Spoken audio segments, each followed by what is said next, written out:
Over here on the East Coast, it's a Saturday night. Still early evening on the West Coast where this race is taking place. 5:04 local time. Do I have audio? I do. Then we're golden here, Pony Boy.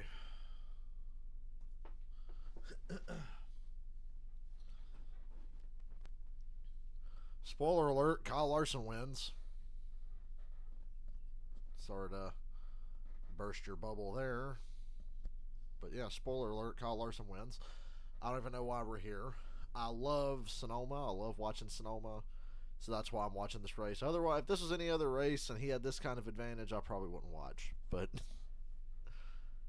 it is Sonoma. Xfinity car's never been here before. Slick, the tires wear out. There's no stage cautions.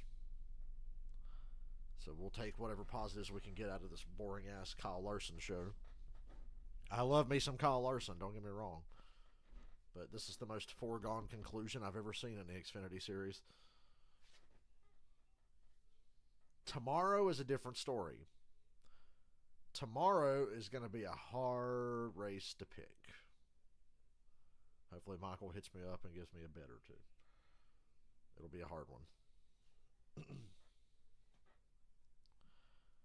Happy Saturday. Like I said, it's sun's still out here, but it's starting to go down. I think sunset's at like 8:30 here. And it's a little after 8 now. Yeah, Peter, this could be the first road course race where the leader laps the entire field. Or did that happen back in the day at fucking Riverside or something? Did somebody lap the field? I don't know. Probably not, but yeah, this could get bad.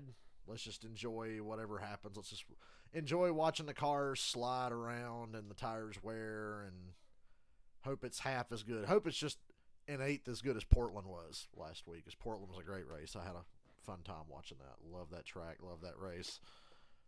A lot of drama. At the very least, I'm hoping for some drama today. You could get it here. For a few years in the early 2010s, this track turned into a melee from, I'd say, 2009 to about 2013. Sonoma was like a short track for a road course. Kevin was supposed to be the man in the booth.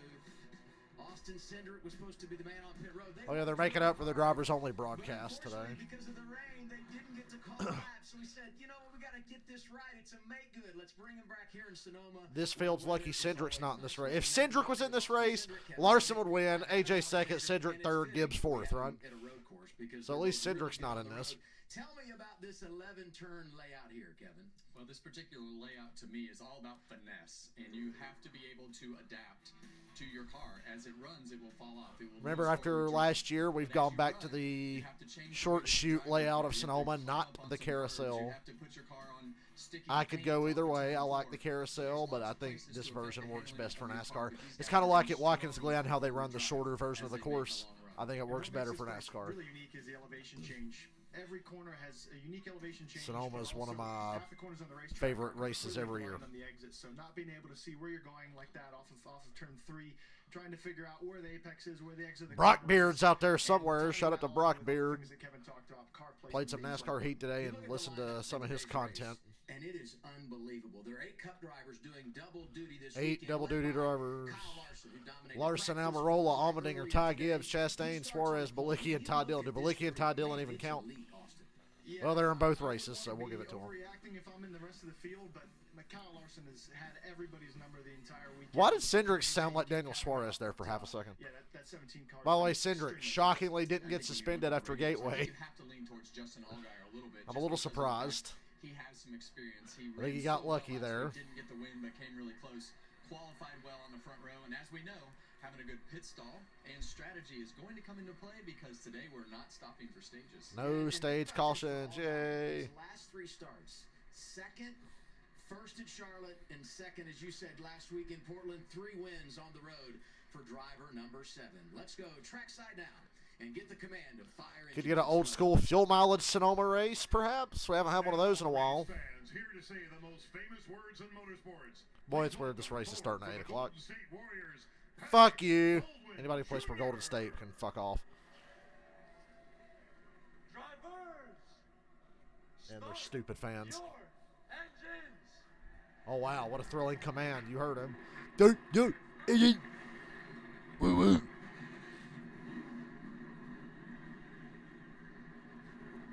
The engines have fired for the third time in 2023. The Xfinity Series going road racing. The green flag. Nemechek's got that awesome Yahoo paint scheme. I just noticed that. You're not going to see much of anybody other than Kyle Larson today, so I'm kind of taking a look around and seeing who has what paint scheme, you know.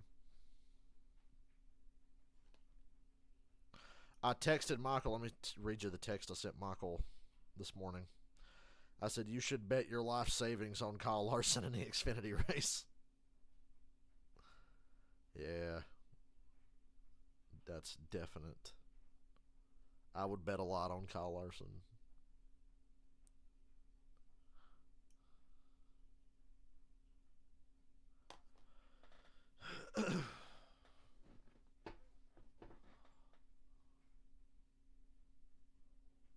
Sound like Kyle Busch in that truck race at Sonoma. You know how shitty that race was. Maybe this one will be better than that.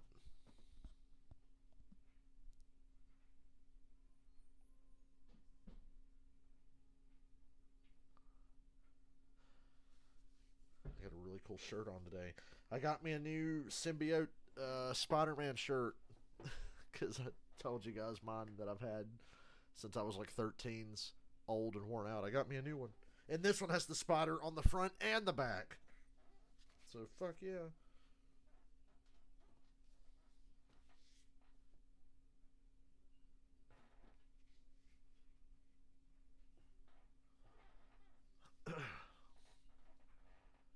I need to stay off of Amazon or I'm just going to keep buying goofy shit like that. I got on Amazon specifically to look for this and was like, I got to get out of here before I start spending more money.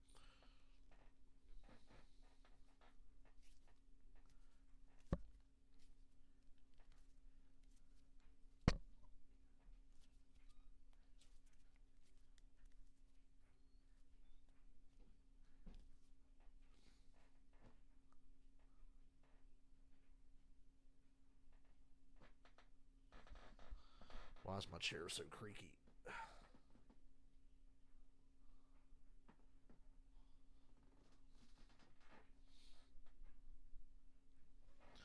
Also, my chair keeps trying to sink into the floor. Played a lot of drums today and yesterday because got my new cymbal and new drum pads. Hopefully I won't have to get any more for a while. A good long while.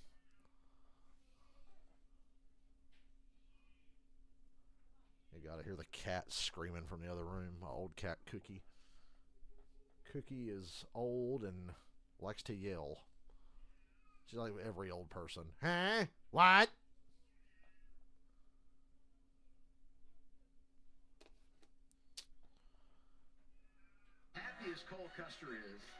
Portland last week was awesome. Custer finished third at Charlotte, third at Darlington, and won Portland.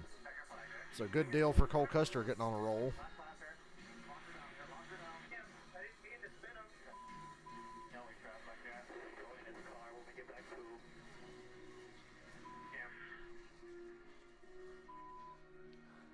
Nemechek had a hell of a day last week.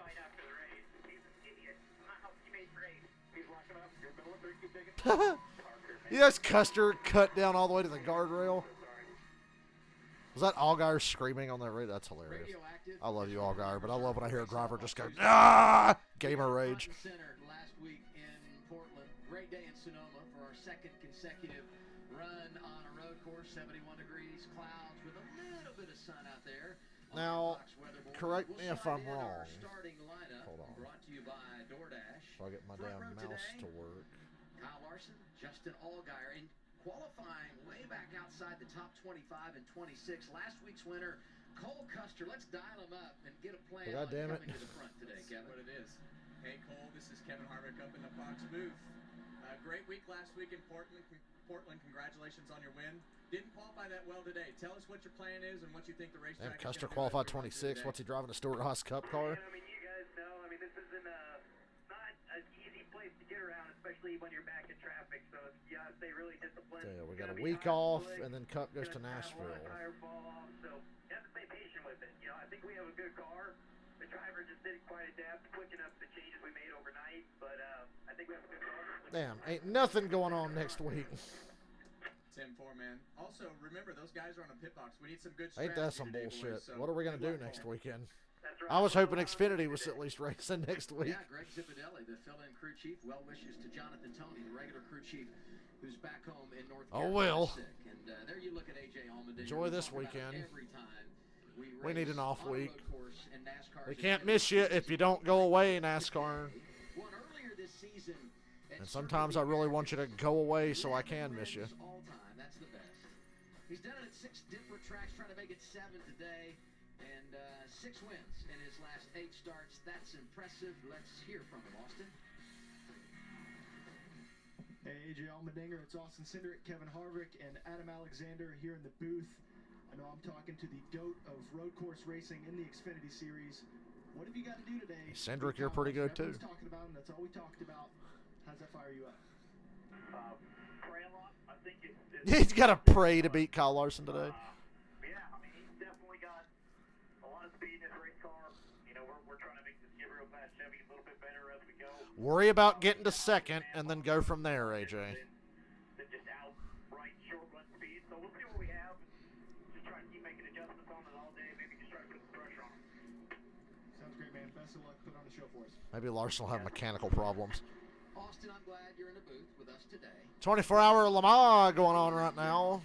Because you and AJ head-to-head had quite a rivalry. Look at these numbers. It's a dead heat. But you said how good he is road course racing.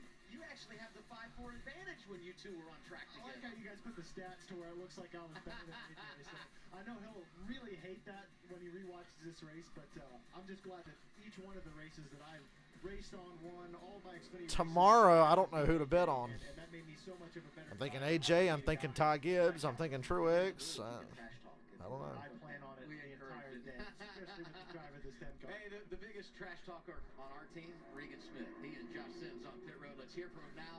We start with Regan. What are you selling today, Regan? Well, good afternoon, Adam. It was an eventful week 1 week ago for John Hunter Nemechek at Portland. Run-ins, of course, as we saw with Sheldon Creed, as well as his teammate Sammy Smith. I asked him about that. He said, I talked to Sheldon right after the race, and then he talked to Sammy this week as things went along. Things are better between the two of them. He is still frustrated about how the end of that race played out, though.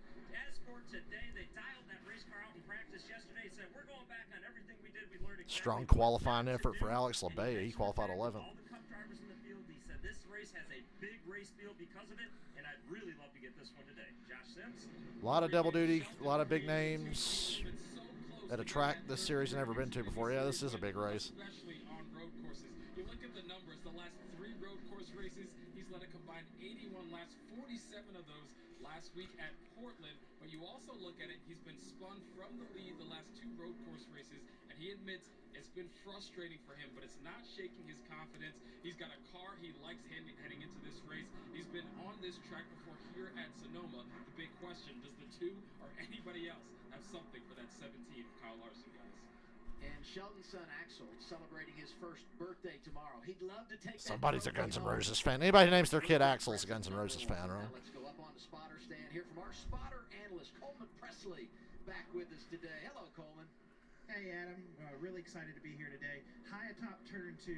Here we use 2 spotters at Sonoma Raceway. The busiest spot we'll have here early in the race is over in turn 7. I know the spotters are happy about the switch back to the short shoot layout. Other than that, we're going to be guiding down the S's into turn 10. Give the driver one last heads up of what's coming before we hand it off to our secondary spotter in 11. We're here after grabbing, and it's another heavy braking zone. It's a very busy transition for both spotters, and it's going to be fun to see it take place. They're getting a 1 to go this time. There's the race analysis. Or are we coming to the green? Stage 1, 25, stage 2 with a Oh yeah, I forgot. Pace car pulls off over here. We're coming to the green. strategy will be big today. Front row, Larson Here we go. and Allgaier for the first time It's ever. the Kyle Larson show. If only Kyle Busch was in this race. Going green at In a Gibbs car or something. This would be the one time I'd want to see Kyle Busch in an Xfinity race. Green flag. And Larson is gone before they even get to turn 1. Hey, Fox, cut to a different camera, please. Larson, Allgaier pulls ahead.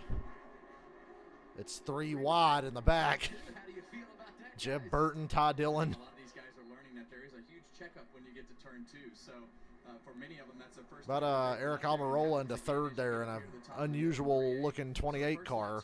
Not used to seeing a 28 car up front in the Xfinity Series. He's diving into the inside of Allgaier for second. Ty Gibbs trying to outbrake Hemrick a little further back. As Kyle Larson stretches it out going into the S's. Almirola cut across Allgaier. I thought he was gone. I thought he was about to get Matt Kenseth into that wall there. Good for Almirola. One of our favorites today as far as the regulars go. And, I think the best regulars in this race, I would probably say, are Allgaier and Creed. They're up front for a reason. Defensive line by Almirola into 11. Stacking up behind them.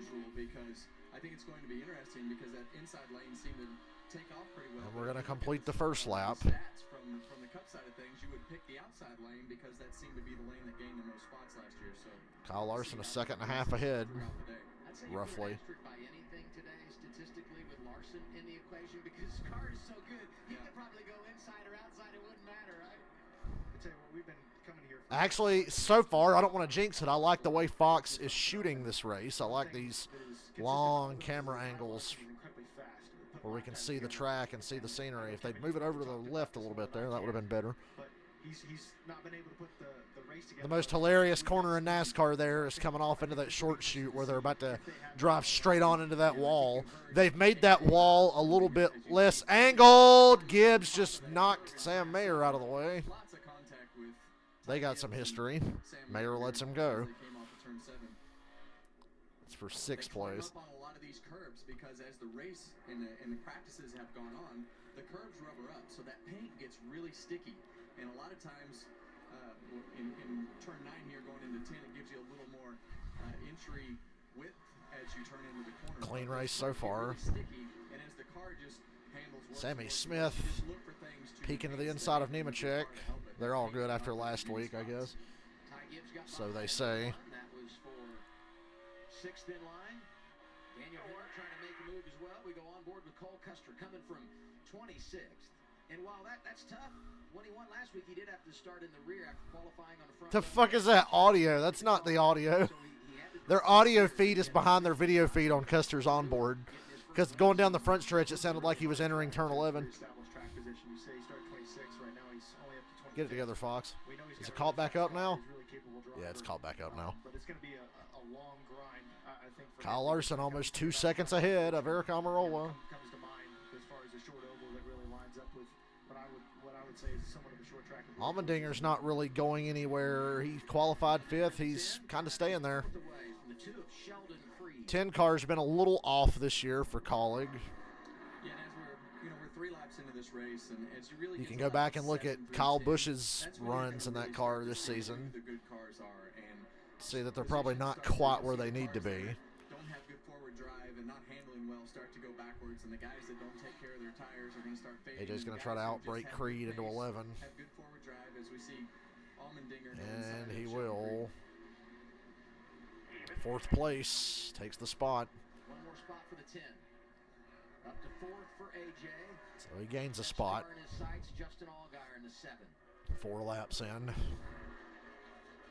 Allgaier fading back away from Almirola. Neither one of them is going to catch Kyle Larson. But AJ's starting to show a little muscle here now that he got by Creed. I think Creed was doing a good job of holding him up. His debut here this weekend. The rookie is 10th right now. All 3 of those Joe Gibbs Toyotas inside the top 10. You heard AJ talk earlier about, one long run speed. He clearly feels like he has enough to start pushing his car right now and closing that gap down as big as he did in turn 1 and so on. So it'll be interesting to see where he goes throughout the stint, talking about, comers and goers like Kevin talked about. Kevin, you talked off the top about our format being different in 2023. There are no cautions. Whoa, Nemechek loose going into the S's. How does that change your mentality as a driver, knowing that Well, here we are, me talking to myself, watching a race that's already been decided 4 laps in. This is the dream, people. to change, to get a reset, I guess I would say? Well, you have to pace yourself, in my opinion, at a place like this because of the fact, You want to take care of the rear Allmendinger tires, going to and you don't outbreak know when the Allgaier caution's into going. 11. You have a limited amount of tires. Beautiful. And you need to be able to keep the Allgaier car lays over a little driving too much. I or let off Creed the get to corner. his inside We now. see Now he's going to lose sliding 2 his car spots. around a lot, AJ is sliding, third. and I don't know Like I how- said, just get to second, ride it out. You're not going to be able to muscle your way up to Kyle Larson under green or on track. It's going to have to come through strategies or cautions or whatever. Even then, it's probably not going to work out for you. You have to go a full run. Allmendinger up to third. That puts Allgaier back to fourth right now, Josh. Hey guys, we're keeping an eye on the 7 of Justin Allgaier. Just came over the radio saying he thinks he knocked the toe out pretty good.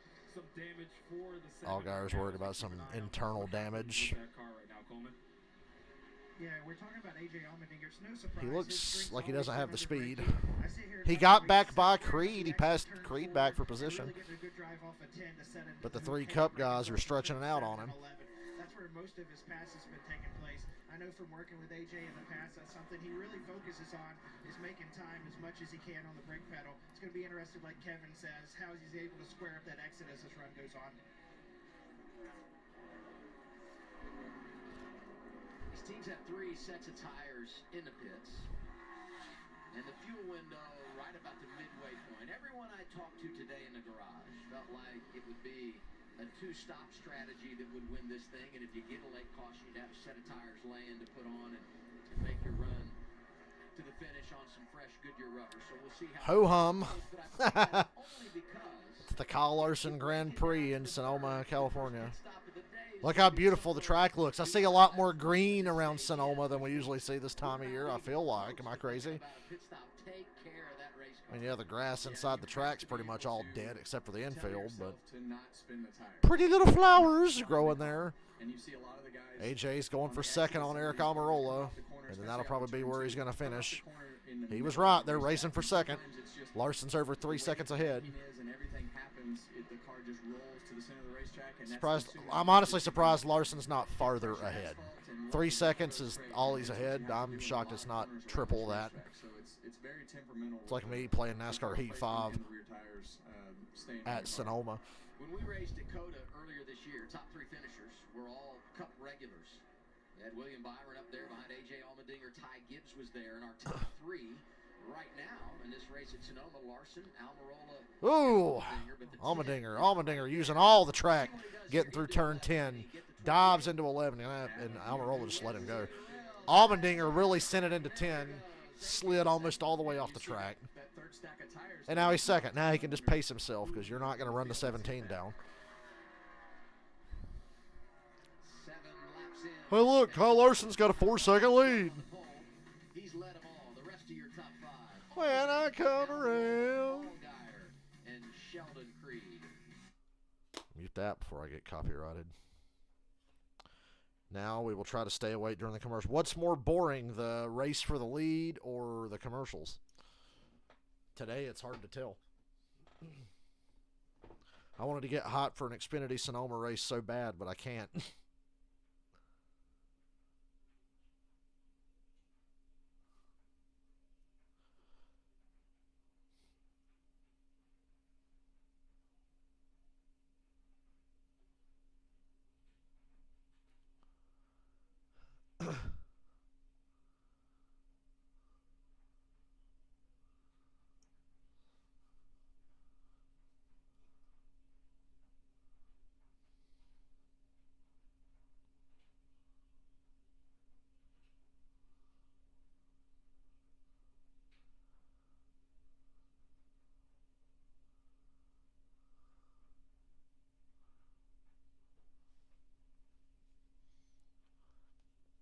This is one of those races where we're just going to talk about how much we miss football.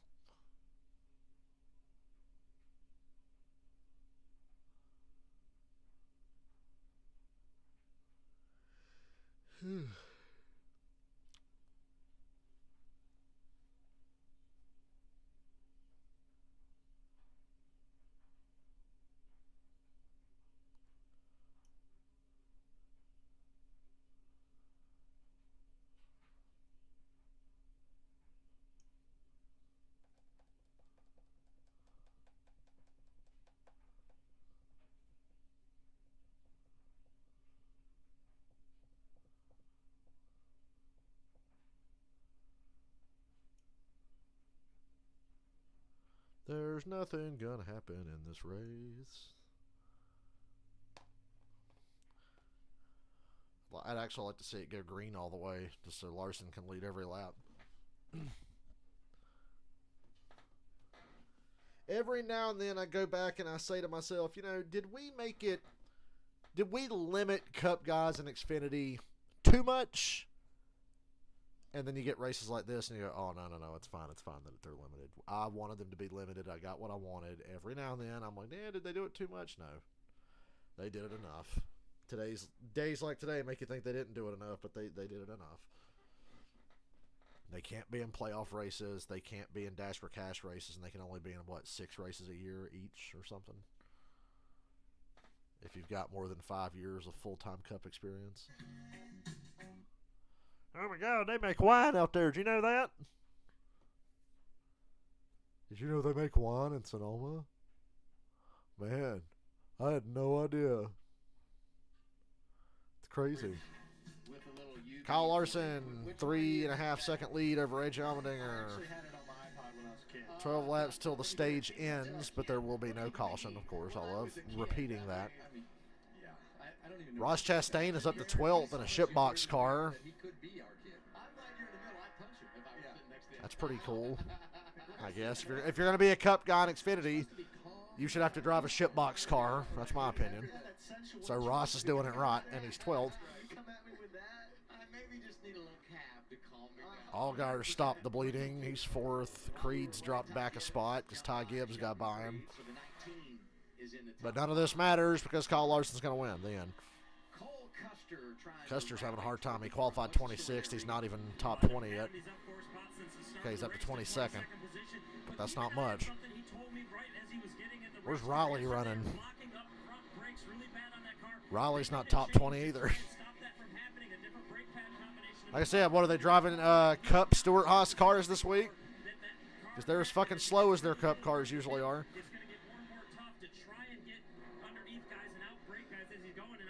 Mayer and Creed battling hard. Hemrick just got by Creed. Hemrick didn't get to run very long at Portland.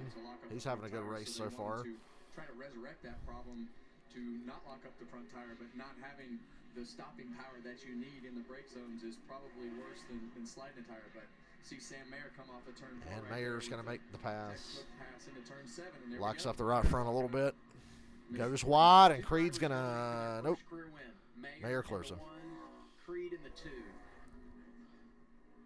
So the racing from second on back is pretty solid. Okay, AJ's actually cut Larson's lead down to just 3 seconds. It was 3.5. Now it's down to right at 3. So that's a little improvement.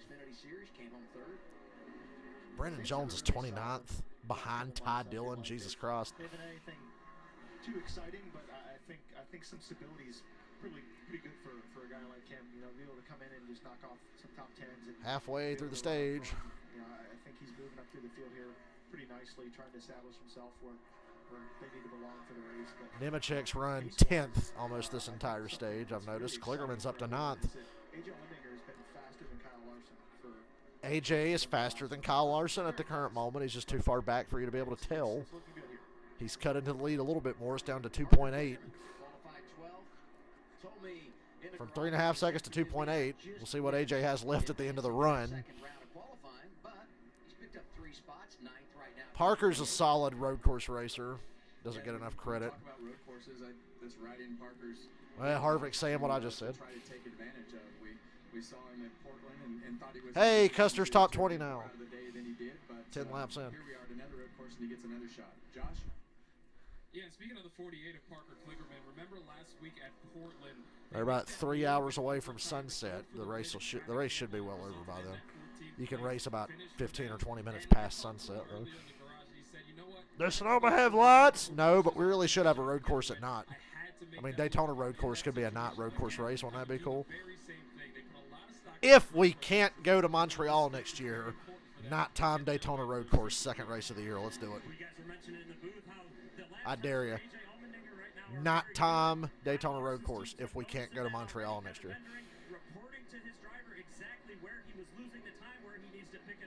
Replace the Chicago street course with Chicago land. Replace Fontana with either Montreal or nighttime Daytona road course. 9 to go. And we will not throw the caution, but we'll give stage points and a playoff point. And I say Ain't no way to get the goddamn playoff point. maybe we won't if Kyle Larson's out there. 17 doesn't even run full time for owner points. Boy, right now it's hard to imagine that he won't be the man. Well, even that feedback, you know, that Kyle's getting from his team, turn 4 and turn 7, those are 2 straight line break zones. And what have we seen a lot of so far in the 12 laps that we've done? AJ A whole lot of nothing. In straight line break zones. So You know, I complimented Fox on how they were shooting this race, but right now I feel like I'm not seeing anything. They were good for the first 5 or 6 laps. And I want to know that. Those are the things as a leader you need to be focusing on, because at some point that's going to go away. In NASCAR, See, I'll compliment Fox when they do a good job, but it just happens so rarely. How do you process, you know, how do I make Well, my Chastain slid back to weaknesses better 15th. when you're leading a race? What happened there? And the one guy that's really struggling on the camera right here is Sheldon Creed. I look at his lap times. You can see his car sliding around a lot. And Parker Kligerman's getting ready to take advantage of that. Hopefully Kligerman doesn't pull that stupid move he pulled last week at Portland. Substantially slower than the cars in front of him, or the cars in front of him for sure. But he's definitely struggled the last lap to make some lap time. And Sheldon seems to know it, because he's kind of just letting guys go by. He's worried about using up too much of his stuff getting past. Kligerman was there in 11, not close enough to pounce. 48 stays 9th behind Sheldon Creed. 8 laps to go. Stage 1 in Sonoma, NASCAR Xfinity Series. I feel like I'm watching that truck race from last year. There you go, Fox. Slow-mo shot of a little kid. Tell the producer to blow us wide so we don't have to see any more of those the rest of the day.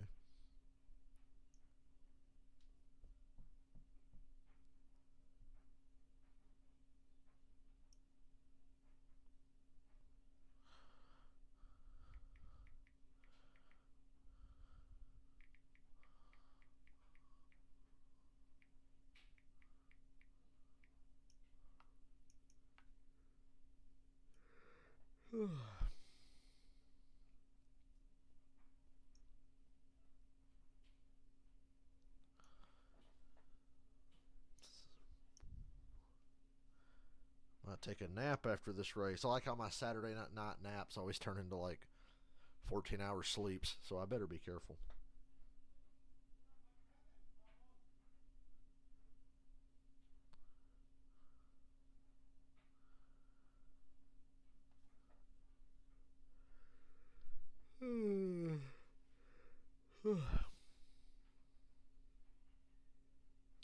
More drone shots, please.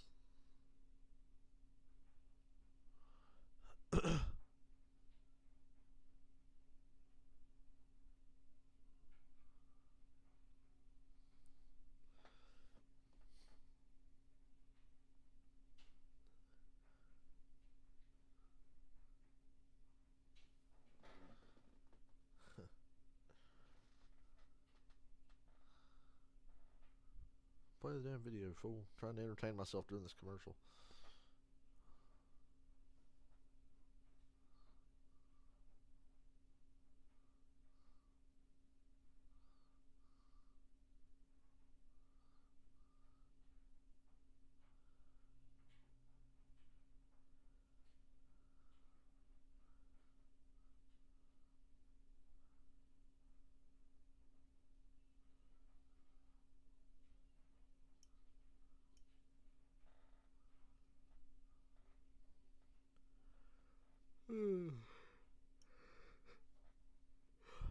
There's 3 of you here. Please talk to me. We're not going to have much to talk about today.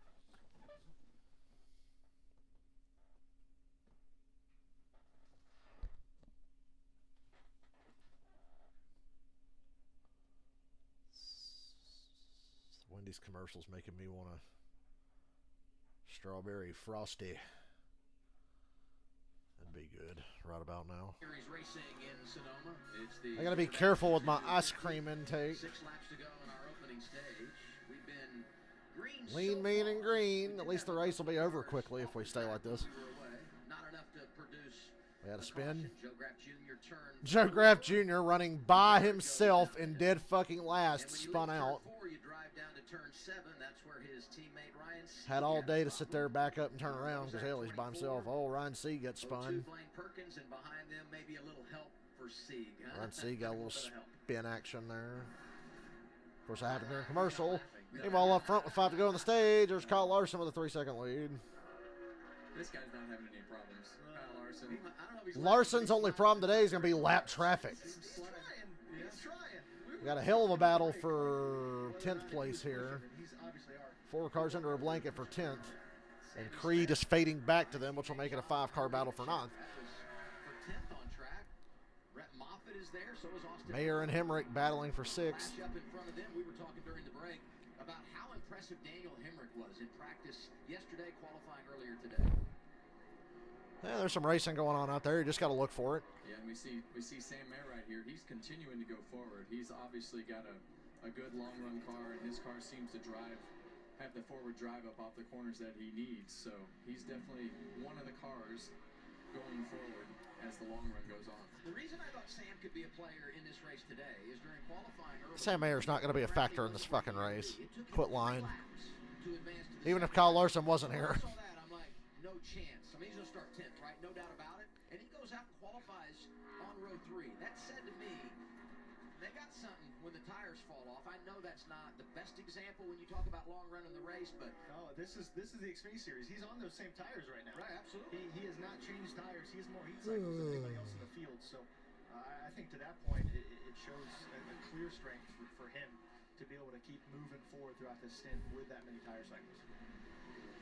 And I feel like with Sam Mayer, he's I love the track surface at Sonoma. That's a positive of this place. Like how slick, you can just tell. That's like driving on ice.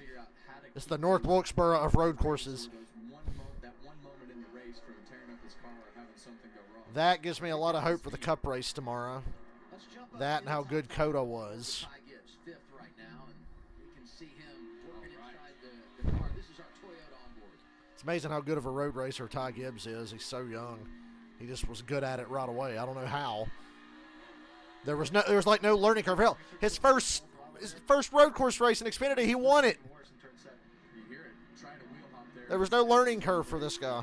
You can see I know we don't like him. I don't like him, but I always say you can't knock his talent. Didn't even get full throttle before turn 8. you have to be so delicate with the throttle because if those rear wheels start Loose, spinning, you Ty, can't stop loose. them spinning. So you have to wait until the car is straight. His foot is great to watch while the car is sliding. And as he comes up off of turn 10 right here down into turn 11, you'll see the brakes and you can listen. Flips that throttle to get the car into gear. You'll see him try to just be really patient with it. He's still not full throttle. What's so difficult about that? He did 2 gear changes without even being full throttle. So you're having to match the revs with the throttle position you have to put back in so you don't spin the tires when you get into that higher gear. And he's a driver, we think, that's just going to get better and better throughout the race because prior to yesterday, he had never seen this place. And not just getting experience running on the Xfinity side, but all that track time he got earlier today with Cup practice and qualifying. And that's something that Jason Ratcliffe, his crew chief, told me would be really big for him. He said, I know you run Saturday to set up Sunday, but the reality is we're going to benefit from his Cup practice. Hey guys, guess who's leading? If you guessed Kyle Larson, you're correct. Obviously it's paying off, and there's no doubt Gibbs is catching Allgaier for 4th. Meanwhile, for 12th, 20 is It's 12th place battle. It was a 10th place battle, now it's a 12th place battle. Nemechek is not having a good day. Austin Hill, I thought he was going to wheel hop in the corner and take him out. Nemechek gave him plenty of room. Stacked up Chastain behind him. Such an optimistic pass to try and make later in the I thought season. Hill was going to spin. Like Kevin talked about That had earlier, wheel hop written all over it there. Somebody got spun at the top of the hill. I think I saw smoke. Well, and you saw when he locked that tire up. Maybe it was just tire smoke. Ross locked that tire up. The car just went straight, and that's what happens when that tire locks up, especially in the 7. That car just wants to go straight. 2 to go on the stage, and neither one of those drivers in position to get stage points, and that's worth mentioning because they're 1-2 in the regular season standings coming in. Oh, Chastain just spun Nemechek. Even in the Xfinity Series, he's getting these guys. Mark that one down for later in the race. Well, John Hunter was John Hunter cannot catch a break. Last week, although last week he didn't exactly make himself a good break. You know, he's the one who spun Creed and paid the price. In my opinion, had the best car, was the car to beat, and he just got Chastained. You can get Chastained on a Saturday, for God's sakes. Yeah, for whatever reason, his car did something he didn't expect to do on entry of the corner there to 11. Really had to back it up and probably left a bit of room for opportunity to get excited. Custer passing Josh Berry for 14th. Custer's come from a long way back, slowly but surely. And this will be 14th as he goes around Josh Berry. Clear, all out front.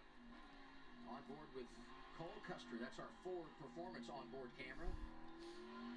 Biggest mover is Cole Custer, 11 spots. Cole Custer, biggest mover of the race. He's plus 11. Barry was plus 6 till he lost that spot to Cole on track. And I always feel like this is a racetrack where experience can. Larson's hit one to go on the stage. Knowing what your car is going to do, that it's not going to handle very good, and all the things that come with that, come with this particular racetrack. You can put your car in the right spot and make time just by putting it in the right spot and knowing the history of the track. And I think that's what was helping Cole go forward. Final lap of the stage. Two drivers that need stage points right around the cut line. Sam Mayer, Parker Kligerman getting after it. 7th and 8th on track. Here's Larson. Larson and AJ in a league of their own. 7. Nobody can even breathe the same air as AJ Allmendinger and Kyle Larson today. Decided to make a pit stop. Gotta believe that's a strategy play. Riley Herbst pits on the last lap of the stage. He was running 20th or so. Is that how that adds up here? Well, you definitely could make it on one more stop from here. So that could be a 2-stop, but maybe they are thinking divide it more into thirds and pit 3 different times and take advantage of all those tires. Most crew chiefs told me they feel like the winning strategy is hit twice unless there's a late caution, and then you come and get that third set of Stage tires. winner Kyle Larson for absolutely no reason at all. He wins stage 1. AJ Allmendinger is second. Damn, they're not even waving the green and white checker flag for him. Come on. Fourth going to go to Justin Allgaier, and that's worth noting because he's someone. Josh Berry just spun out. I see him gathering it back up. Or does he have a mechanical issue? He's got a mechanical issue. The 8 car. Going into the S's. Tough spot to be in. Ooh, that's going to be a yellow. We're going to get a stage caution regardless because Josh Berry just broke down going into the S's. Boswell, as crew chief, must have said, I sense there's going to be a caution. Let's hit. And there it is. Yellow flag. Caution's out on lap 21 complete. Ty Gibbs finished 5th for Josh Berry. That sucks. Sam Mayer, Parker Kligerman, Sheldon Creed. Well, Kyle Larson just got thrown his first curveball of the day with this yellow. Doubt it changes anything, but AJ could run just as fast as him. We saw that on that last run because Larson had a 3.5 second lead, and it dropped to about 2.5 seconds, and it fluctuated between 2.5 and 3. So AJ can match him. He was 5 car lengths from getting lapped, and when this all cycles out, I believe Riley's going to be the leader. I would have, yeah, absolutely. With what, like a lap on his tires? Yeah, Couldn't be any better. Wow, Riley Herbst, what a caution. Riley Herbst pitted on the 1 to go for the stage, and now a caution comes out, and he'll cycle through to the front. How about that?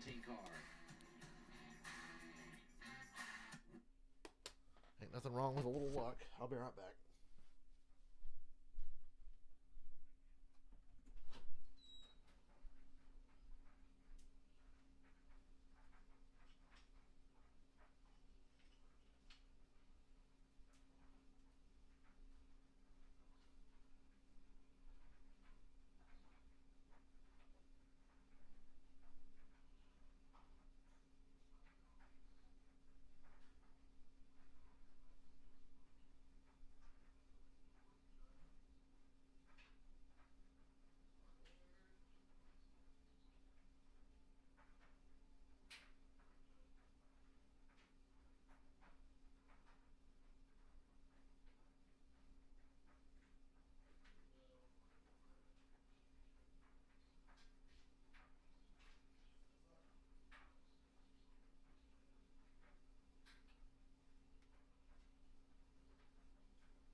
comeback, man. This race is just as exciting during commercials as it is under green.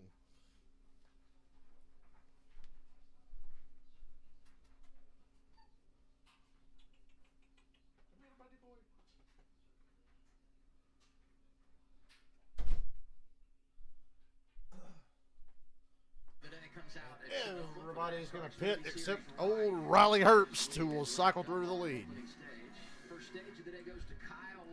Let's hope Larson's car falls off the jack or something here on pit road and it puts him back, or he speeds or something. I don't know. It's been smooth sailing for Kyle Larson so far, as you mentioned. The biggest issue he's got, he said he feels just a little bit free through turns 1 and 9, which are both left-handed corners. Other than that, though, he said the balance feels great on my race car right now. And the 18 car, Sammy Smith, doing a nice job in the 10th position so far. He said he needs a little bit more lateral grip with the rear of that car, meaning the rear tires are sliding just a little too much. Josh? Well, Eric Almirola in that 28 was dealing with the helmet air hose issue off the top of the race, and then that car started to build loose, so they're going to take 2 rounds out of both rears to try and help him out. As far as the 10 of A.J. Allmendinger, he said he's tight in the left-handers, freer in the right-handers, and he needs some drive-off, guys. You see this race off pit road. Josh Berry is stopped in the middle of pit road at the start-finish line. That's not cool. Josh Berry just sitting there idle on the pit lane. Yeah, they pushed him down pit road, and he wound up stopped right in the middle of it. Luckily, he was off to the right, and it didn't really seem to affect anything. Still, that shouldn't happen. May are the top 5 off pit road. We're lucky And we didn't he's have some damage there. So, hey, we talked about Riley Herbst, who had made the pit stop. He wasn't the only one. Austin Hill came in, so did John Hunter Nemechek and Sage Karen. Oh, a couple of cars beat the caution to pit road. How about that? The caution, so therefore they cycle out front. And we'll see them there when the green flag goes back in the air at Sonoma. Thank you, Josh Berry, for your car breaking down. Oh, my God, look at the little kids. Fox, I don't know if you know this, but nobody at home gives a flying fuck about anyone who's at the goddamn race except the cars on the track. Okay? You got that? Nobody at home gives a fuck.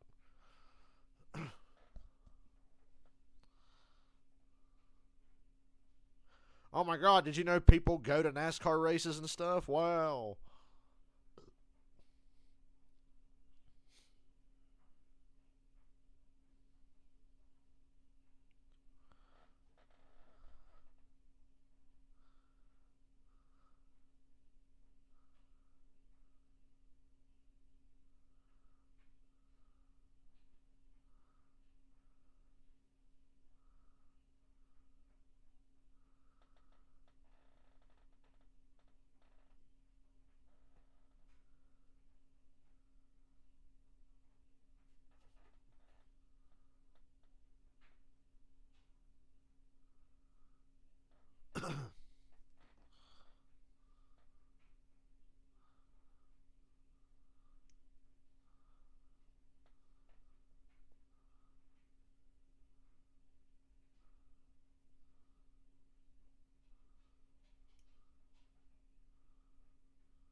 What a talkative bunch you guys have been lately.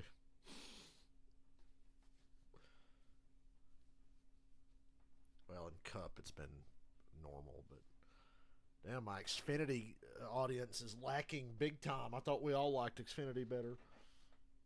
Well, I do, generally speaking.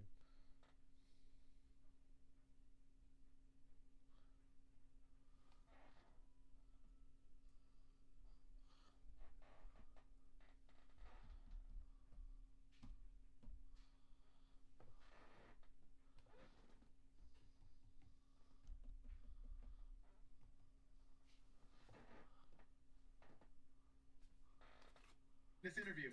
So you were talking to Cole Custer. I'm talking to the man that knows all about custard. Tacos or burritos? I just saw the worst shoes possible.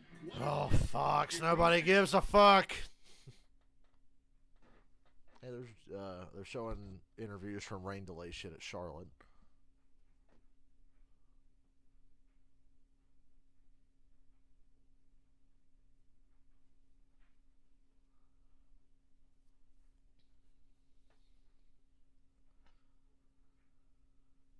My favorite one in there. That interview with Jeb. That kid is my favorite kid in all of Sonoma. Look at that. That's my signature. That's my signature. Okay. It's not a Kozlowski hat. Thank you very much. I love it. We went to break and you said that. Oh, that's a Keselowski hat, and he refuted that so strongly. And then he said, "Full on ego boost." So Austin Hill, John Henry Nemechek, Sage Karam, and Riley Herbst stay out. That puts Kyle Larson 5th, AJ Allmendinger 6th. I figure Larson will make quick work of this, but I think it's going to be a battle between him and Allmendinger, who can knife their way through those 4 cars in front of them the quickest. Yeah. Do you have a promo code that we can use? You can't let Larson get out there and check out again. I know that much. This might be the only caution of this race. I like it. This kid belongs on pit road. Oh, he's hitting the guy with the Ford Mobile 1 helmet on. This is not good. Highly controversial. Yes. What do you see here, Coleman, as we line up for this restart? Well, I want to go back to what we just seen there happen with Riley Herbst, Austin Hill, and Thought they were getting the choose there, but obviously not. Riding right under caution for no reason. Josh Berry without traction going down the hill in turns 3, and ultimately what brought the caution out in turn 7. As that was happening, Josh Berry's car is back up and running. Spotters grabbing the left side of their headset, which is a direct communication over to the crew chief. So you have about a 20-second window to let the crew chief know and let the crew chief make the decision if he's willing to come right now or not. So just another way that the spotter can play a role here at road courses. And I think most of them were probably saying, pit now, pit now, pit now, right? Well, you know what the part I'm impressed the most with about Coleman today is he's able to function without Joey in the booth. And now we have more controversy. Oh, my goodness. And we're going to go back to commercial. This was a caution for Josh Berry's car breaking down. No fluid, no incident, and we've been under caution for about 5 laps. And we're going back to commercial again. Why? No reason. Just killing time, you know. They could have got the one to go right there and went back to green, but no. We got to ride around under caution for no reason. Literally no reason. Parker Retzlaff has gone to the garage, but still could have went green.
It's 9 o'clock here on the East Coast. Good God.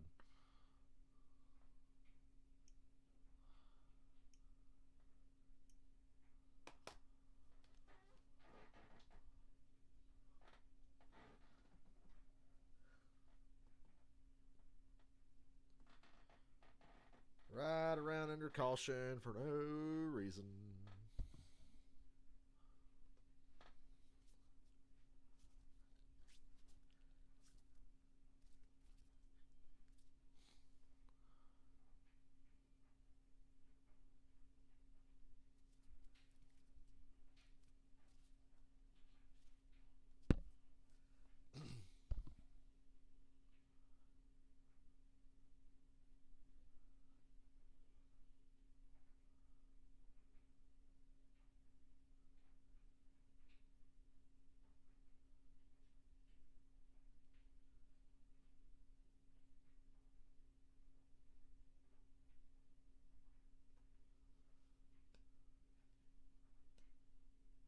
How fucking long is this commercial?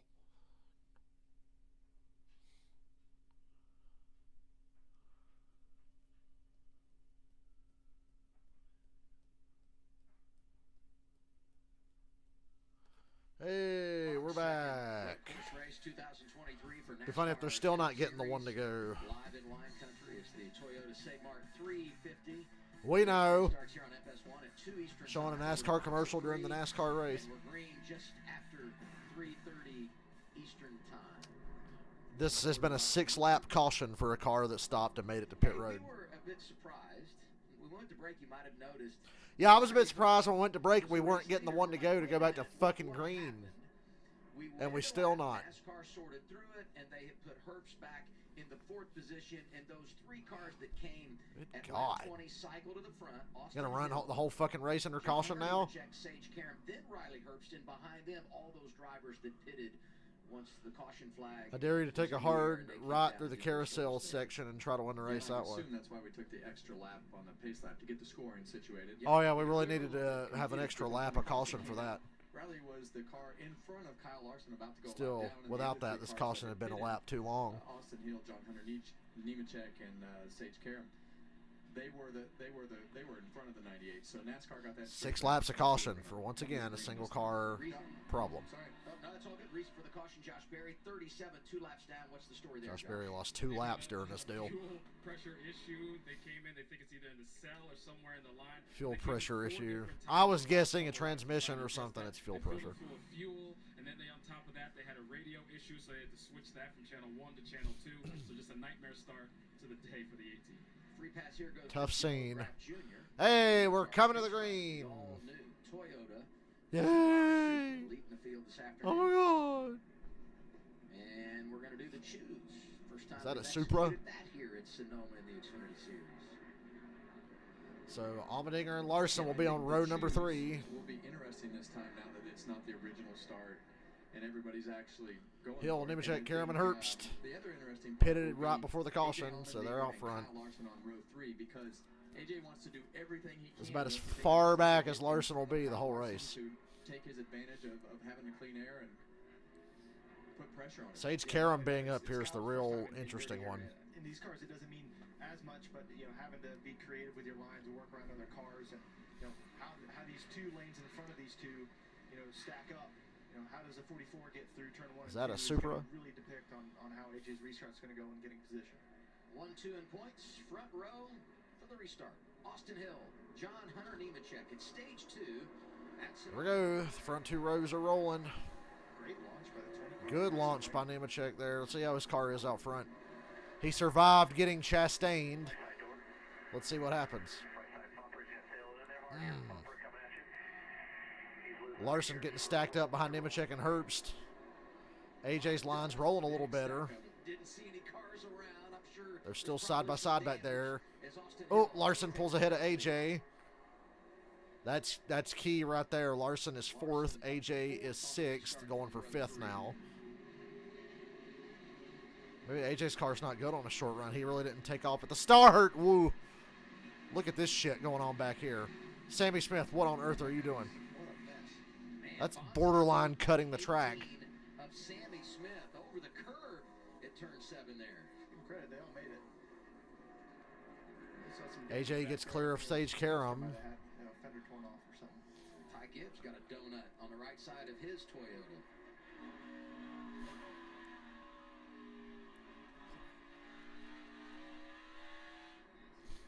Larson dive bomb for 2nd. AJ dive bomb for 3rd. Or 4th, actually, I should say. Just trying to follow Kyle Larson. Just trying to stay with him, but he's not going to. Larson's 2nd after 1 lap here. Well,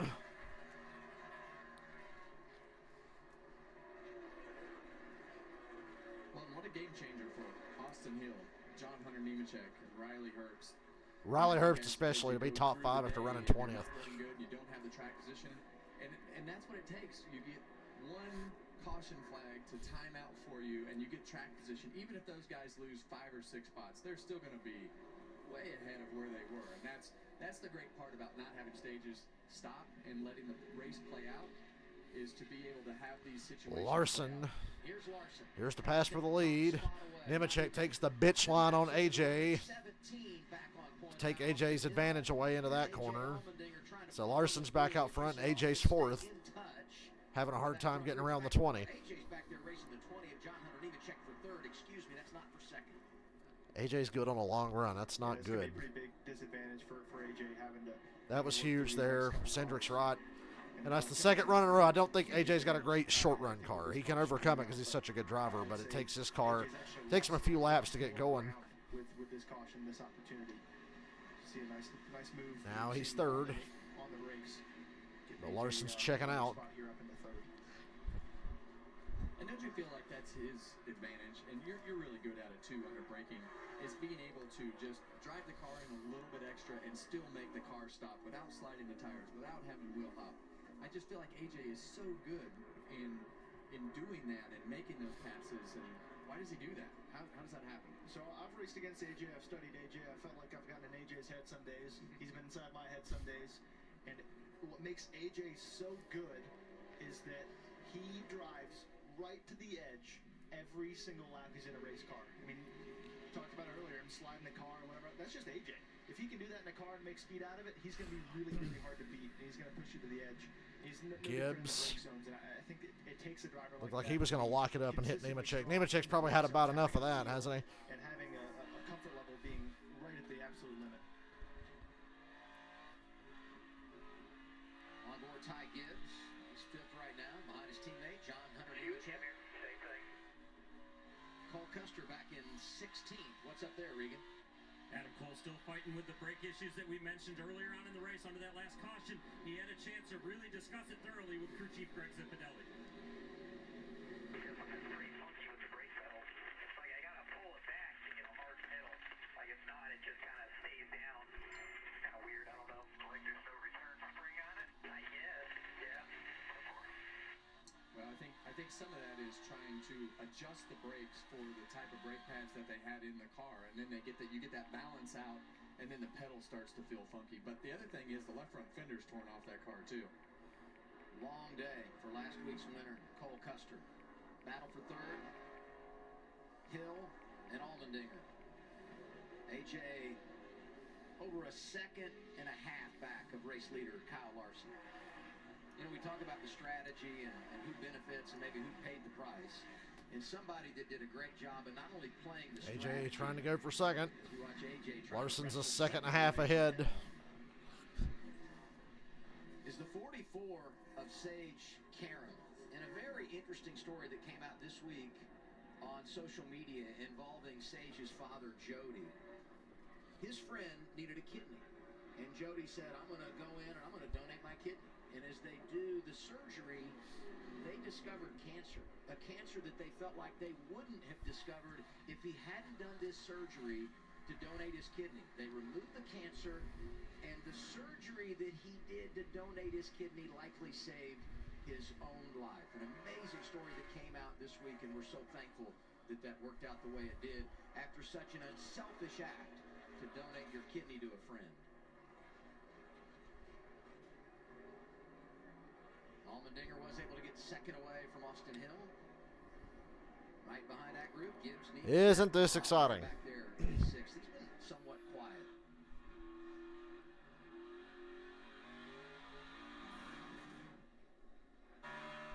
Things getting physical here. Uh-oh. Gibbs knock his own teammate out of the way. And Nemechek getting bullied by a teammate again. I'd have hung a right there and hit him in the fucking door if I was Nemechek. Obviously was trying to defend the position, but Ty had already committed to the brake pedal. You know, he's already committed to driving hard into the brake zone. And if you move a car in front of me, it's not going to help me stop any better until I hit it. So I think no fault there by Ty, just trying to make an overtaking move, and John Hunter was trying to cover the position. So definitely a tough spot. Gibbs is creeping up on Larson and AJ. Could be a factor by the end of this. I think about Richmond last year when Gibbs was running for the Xfinity Championship, and Nemechek was a part-timer because he was running full-time in the Craftsman Truck Series. Gibbs got a fast car around Austin Hill and up to third. And now that we got Larson, Allmendinger, and Gibbs in clean air. Yeah. I'm looking at lap times. Larson, Allmendinger, Gibbs, 1, 2, 3. Here you go. Gibbs is 4 seconds off. AJ's about 3 off of Larson. Take out of the cars that I've passed up to this point and see where I'm good at if we get another caution. Well, I have some bad news. Yeah, well, it depends on who you are. For everybody but Kyle Larson, the last 4 laps, he's run the fastest laps of the race. Yeah, that's not good news for everybody else. Not good news. Maybe he was just sleepwalking through that first stage or so. I feel like I'm sleepwalking watching. Whoa, big damage on the right rear of Sage Karam. Beat up on the right rear. Sammy Smith comes by, Sam Mayer as well. Sheldon Creed waiting in the wings. It's back around 10th. Unfortunately, I don't think that's one of those self-clearancing issues. Pull the right rear out. Pull the right rear.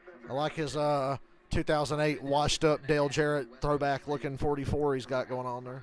Racing. Tommy Joe Martins, Cesar Vaccarello. That operation worked so hard. 3-car effort. But a bit of a problem here, and we'll see if Sage brings it down pit road, and he does He not. stays out. Oh, he's going to get some help.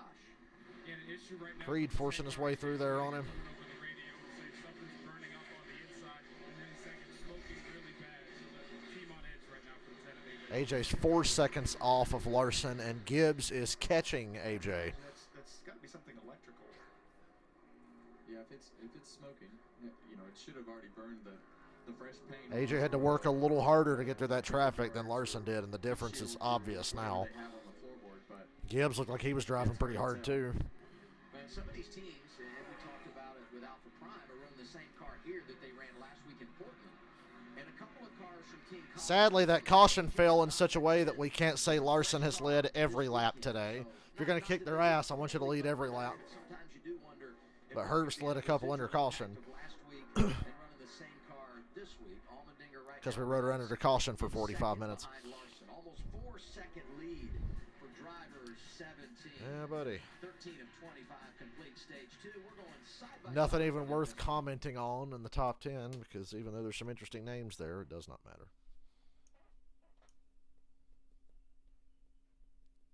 I don't know how that 17 is legal. I know Larson is the best race car driver in North America, but Jesus Christ, how is that car legal?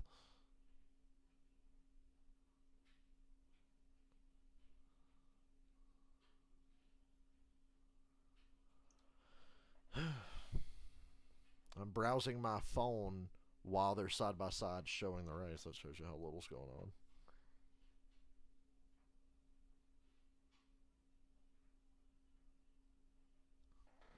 Oh, Josh Williams has a broken right front everything. The car's not damaged, but I just saw that wheel bouncing around like crazy. He's going down through the S's now. Maybe he can get off track.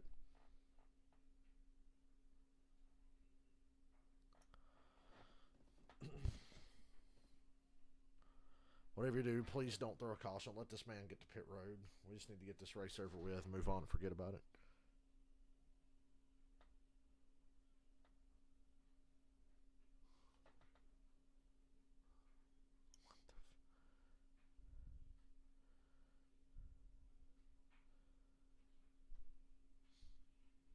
And the 92 has made it to pit road. I'm happy to report.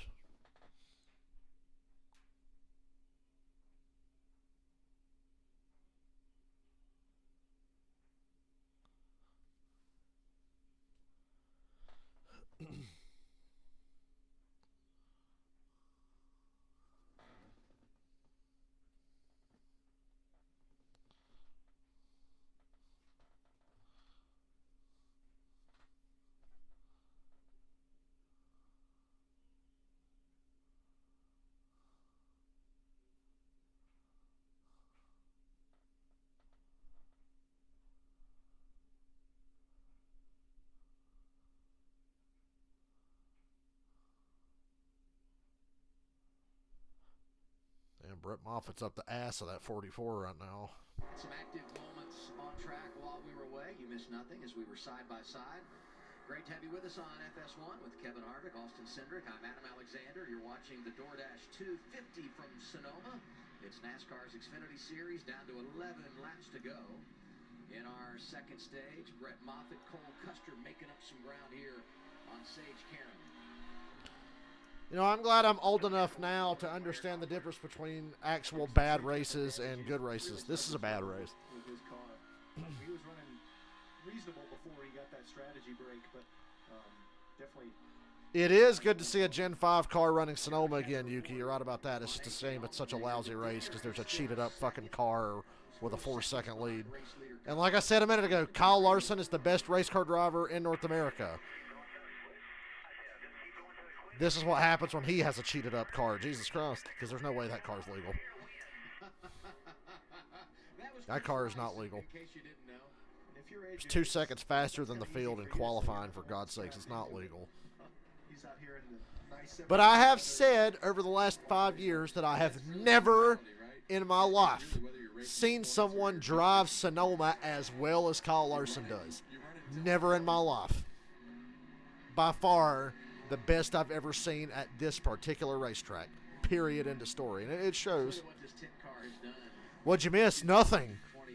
Kyle Larson won the pole by 2 seconds, and he's led every fucking lap. The end. AJ Allmendinger, that great comeback in Circuit of the Americas. And in Darlington, that amazing finish, Kyle Larson driving for Colleague for the first time. In fact, you look at Larson. I like how I forgot that Larson was driving for Colleague when he won the Xfinity Darlington race a few weeks back. I appreciate you guys joining me. I don't really have much to talk about here. It's been a pretty lousy race. But the guys running 1, 2, 3 are all 3 Cup guys, which is unfortunate, but that also makes this interesting because earlier in the race, AJ showed he could run as fast as Larson, but not now. Now it's not even close. He's 5 seconds off him. And fading even more. Hill, Nemechek, and Herbst have stayed in the top 10 after the caution got them out front. The 44 got a lot of damage and fell way back. Yeah, this is like watching Verstappen. This is a Formula 1 race. Boring NASCAR is like every week in Formula 1. This is like a Formula 1 race. We did not have any staffers here at Fox participating? I don't think so. Okay. I think the Cup race tomorrow will be exceptional. I think it's going to be a super competitive race tomorrow. I think Reddick, Hamlin, Larson, Byron, Elliott, Ty Gibbs, Truex, Chastain, or Suarez, any one of those guys. Tomorrow's going to be pretty competitive, I think. Hamlin got the pole, which is a bit of a shock. Reddick qualified second, so I would say Reddick probably the favorite. I'd give Reddick the slight edge as the favorite over Larson tomorrow. It's so competitive tomorrow, I don't know who to bet on. Today, I would have bet my life savings on Kyle Larson. No doubt. And Coleman makes a great point because I think that's really what the Xfinity Series is. And when I came up through the Xfinity Series, you got to race against the Cup drivers. You got to see where they drove on the racetrack. You got to see how they restarted. And as these races go on, you learn because the spotters see it, the drivers see it, the crew sees it. We had one caution for Josh Berry's car cutting off. That's the only thing that's happened today. Oh, yeah, and Nemechek got chastained, but Nemechek recovered and is in 6th now after he got spun out by Ross. These guys that are not Cup regulars in this race is to learn from the Kyle Larsons and Ty Gibbs and AJ. How can you learn anything from Larson? He's like 10 miles ahead of everybody. I do feel like the series now has a pretty good balance. Do I see NASCAR going to any F1 tracks like Montreal? Yeah, I think they are going to go back to Montreal. Win and be the best, but also I hope they do. get an eye of what it takes to be the best at the top level. I love that track. That's what Austin Hill's able to do right now. That's what There was never a bad race at Montreal. Never. Every race they had there was awesome. Yeah, they raced there from what, 06 to 2013 or something. And every race there was good.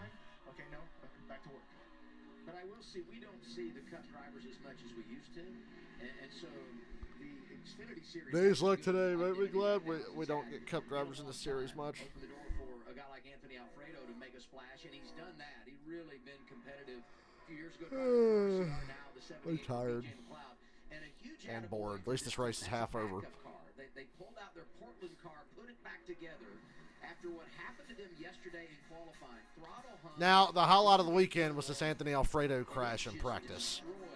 The throttle hung going to turn 1, and he shot off in the damn wall.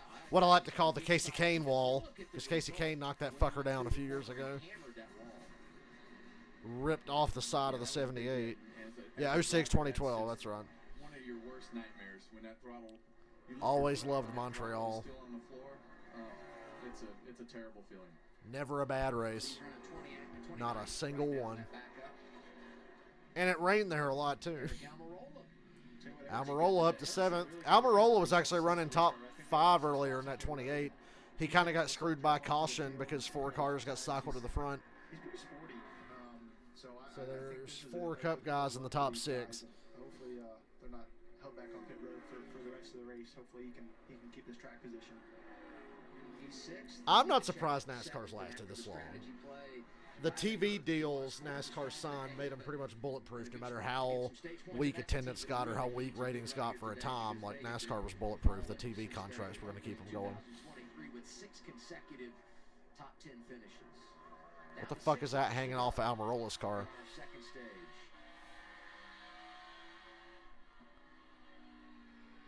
Son of a bitch.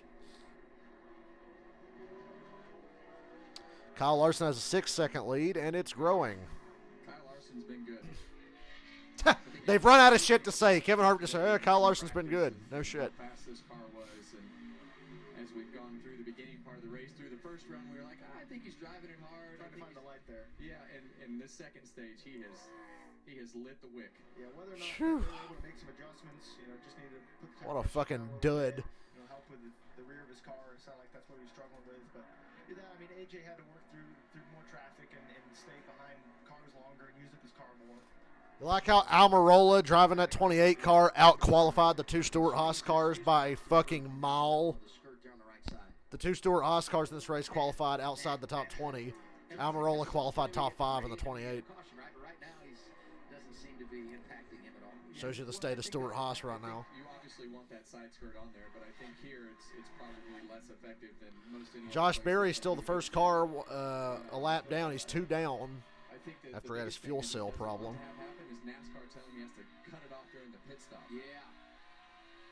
Especially after the last pit stop they had. Yeah. What a player I did. If they tell you to cut it off, I don't know. This one's going to take a whole bunch. Probably too tired to do it. Nice perspective. Our Monster Energy onboard camera. Riley Herbst up the hill. I need a good night's sleep. But I think didn't get one last night shows the elevation change. I think for it's whatever 10, reason. 11 stories of elevation change up into turn 1 and turn 2. This is 3 and 3A. Same thing. You come off this corner, you can't see the exit right here, so you just have to know where you're going. So it's this is turn 4. You want to barely clip that curve. They ground this curve down. That paint's really sticky, and then we go from 4 to 7 because we're just not good at math. I don't know how you're going to manage that one. Yeah, I mean, you're doing great. Yeah. Who designed this course? You? Well, 5 or 6 are the carousel inside, but back through the S's here as you bounce off those curves, and you see the rubber on the curves that we talked about earlier with the curves getting sticky, and down through 9. Want to use the whole curve here going into turn 10. Veering late back to the throttle right there, trying to make sure he's not too wide on the exit because there's not much runoff right there. Down the hill, onto the brakes, hugging the tires. In some ways, this lap is muscle memory because there's really only like 2 or 3 corners you can actually see all of as you're approaching. Larson has a 7.5 second lead now. Everybody has to pit one more time. No idea where the exit is. You're just trusting that it's still there. And having that car in front of you is kind of a... It's a 2-stop race unless there's another caution. You have no idea where the apex of 3A is, but it's there. It's what you're shooting for. Yuki, I've been saying for the last few years they need to swap Bristol's spring race with Sonoma. Put Bristol in June and move Sonoma to April.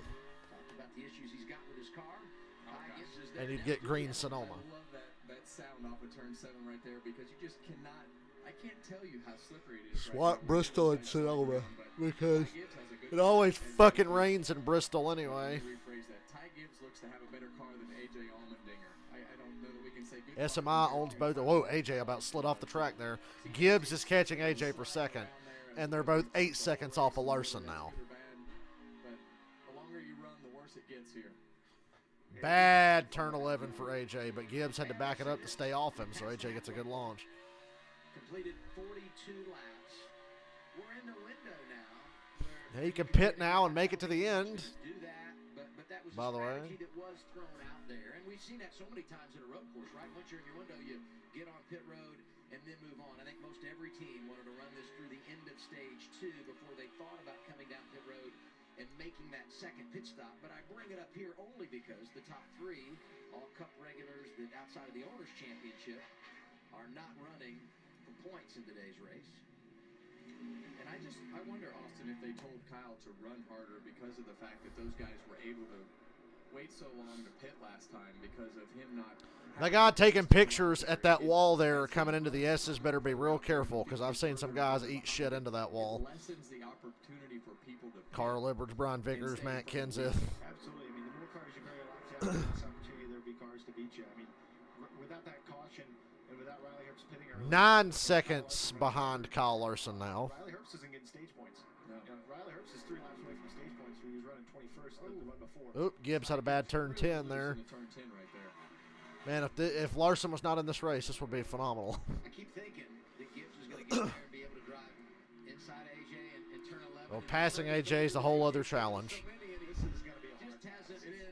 No matter how wore out the tires are, AJ's going to get the most out of it.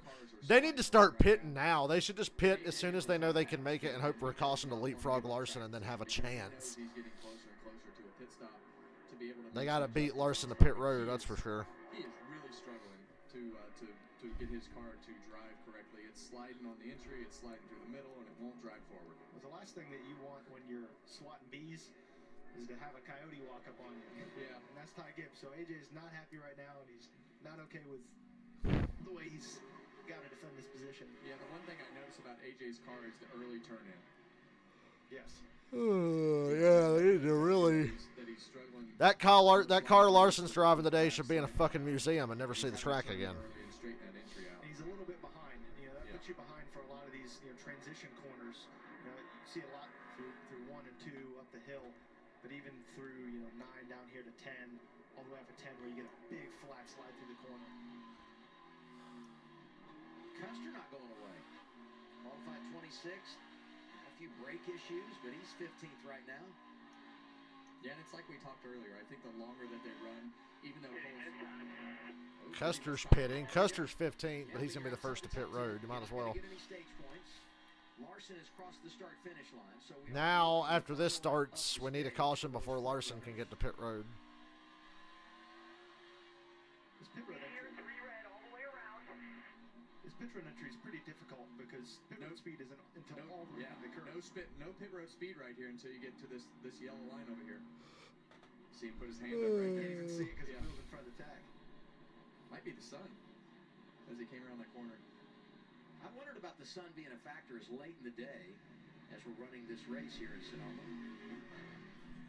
Custer is in as our race leader Kyle Larson. I should have taken today off. The S's. Pole sitters led 38 laps today, won the opening stage, and appears unless something goes drastically wrong, he's going to get the sweep.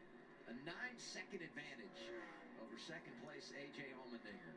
Well, and the guys on the 17 have a huge strategy to window to work in right here. They can be as reactive as they want to be with a 9-second gap to have on even fresher tires than the rest of the field. The only threat they have is if another caution comes out and would trap them outside. So I think they're just going to react on when the car's behind them pit and make sure they have, they could have a 5-lap tire advantage and still probably not lose the lead.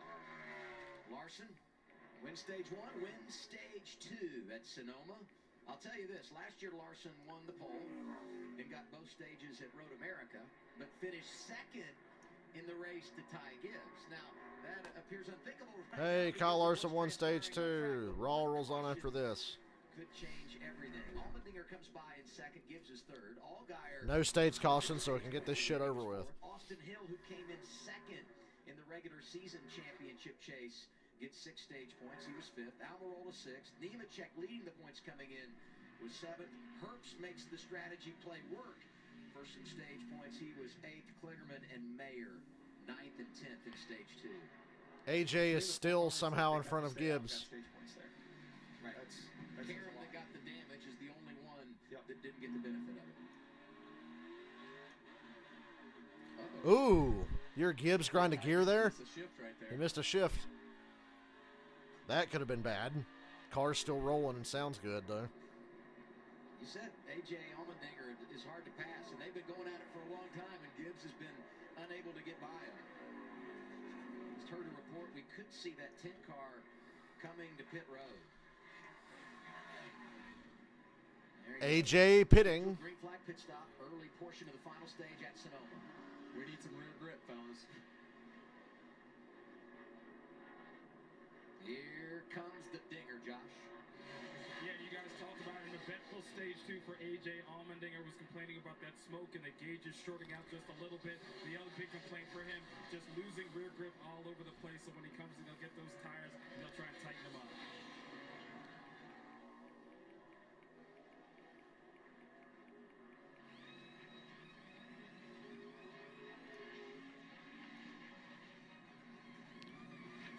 Not a fast pit stop for AJ. He's so far back, he ain't going to gain nothing no way. All they can hope for is a caution. AJ gets those fresh tires. He's motivated. He's going to be getting after it when he hits the track again. It all depends on how many laps he knows he's planning on. Well, I got to say, e-NASCAR on a road course is usually as boring as this. So I'd say today, e-NASCAR and the real race have a lot in common. I think that's something he's got to keep in mind. Justin Allgaier made a pit stop under green. Larson hits pit road. Not going to let that caution fuck him over if it were to happen. Speed on pit road, Larson, I dare you. He'd probably still come out in fifth. He'd come out in the top 5 even if he did speed on pit road. He'd speed, service drive-through penalty, it'd still be like 5th. The guys, the 17 car, Kyle Larson, jumped up on the wall, got ready to make their pit stop. They asked him a lap ago, how is the car? Give us an update. The update from the driver, the car is very good right now. Don't change anything. Josh? Well, the 19 of Ty Gibbs, he's been saying that that car is really strong, his biggest complaint, and we saw it out there towards the end of that run, just getting way, way too free. So he's going to get those tires, get some fuel, see if that helps him out, give him anything for the leaders, guys. Top 3 into the stage. Larson, Allmendinger, and Gibbs. They've all made their pit stops.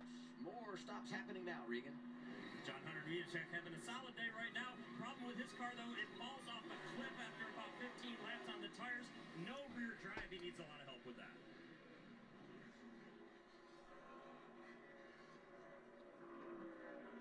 It's all cycled through. Eric Almirola being scored as the race leader. Kligerman is now second.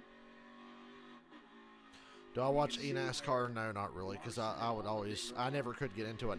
I appreciate it, and I've watched some e-NASCAR, but it never grabbed me enough to make me want to watch it all the time. Watched a lot of it during the COVID lockdown, I know that. That's probably the only time I ever seriously sat down and watched a lot of it. Because, hell, I was just looking for anything to watch at that point.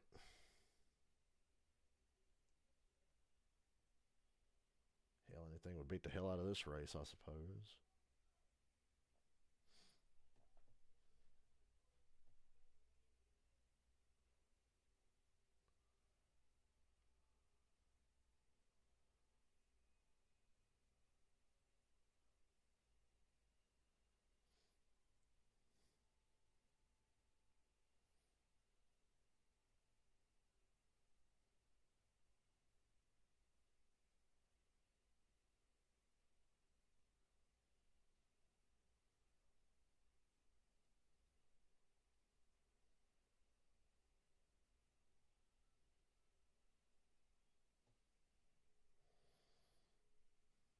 I like watching sim races in F122. I like NR 2003. I like that better than iRacing. I'll watch the hell out of some NR 2003 races.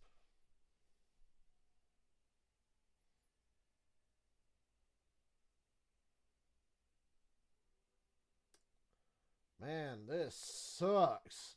Kyle Larson pitted under green and is still running 3rd.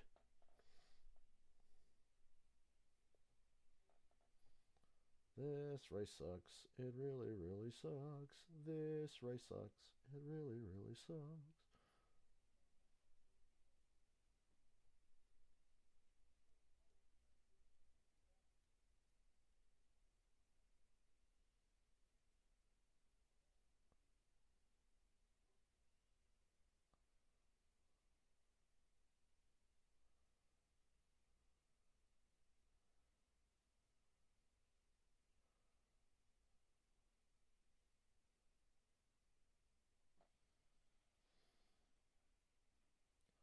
What's the cube mod? Gives up the lead. He makes a pit stop. Scheduled green flag God, this service, race fucking 30 blows. laps to go. In the DoorDash 250, My patience for Sam bad Smith races also made a pit stop. is only getting lower the older I get. Through. When I was younger, I had a lot of patience. I'd be like, oh, nah, bad race, whatever. I still like to watch it. Nowadays, I'm like, man, I hate bad races. Third, Josh Balicki in the top 5 will also have to come for service, and Ty Gibbs, who was third when all this began, is scored 5th right now. What do you think about the staying out strategy, Austin? I think it was the right move for the 28. We talked about earlier that Eric seemed to have really good pace, and for him to be able to kind of separate himself. You know, we saw AJ and Ty Gibbs both pit and come out in a lot of traffic. Well, the cycle is pretty much already ended by the time the 28's going out. So I'd be curious to see, you know, what the delta is for him after probably 10 laps on tires to the rest of the guys that pitted first. Yeah, the other thing is, it's got a green flag field. If I could be doing anything right now other than watching this shit. It's going to be that much better late in the run, and everybody's in their fuel window. They've got another set The of tires cube if mod. they need them. But nothing saying that they're going to come and get them here unless we get a caution. And so with that, if you pit a little later, maybe late in the run, you get the payoff.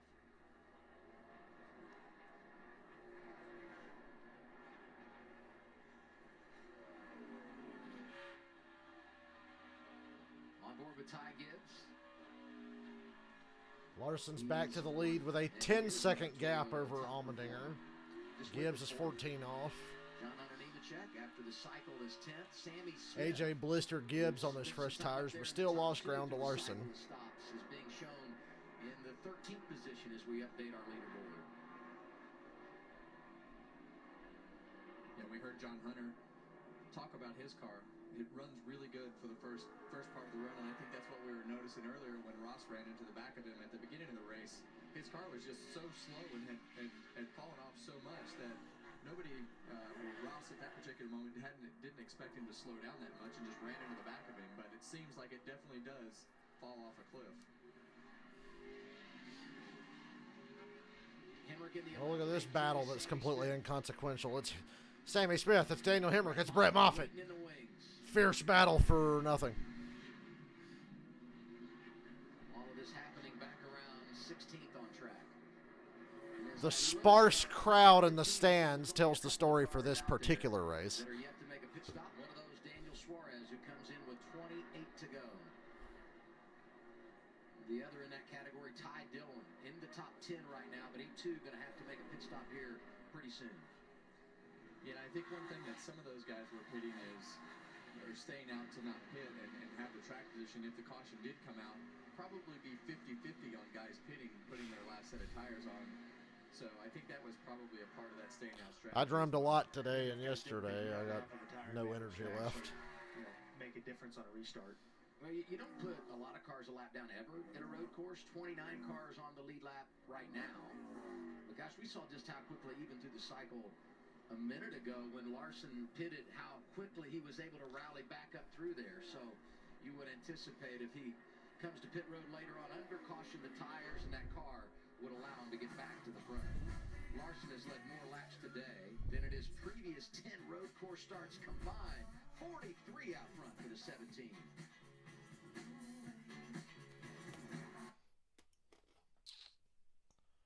Yeah, it's almost over, guys.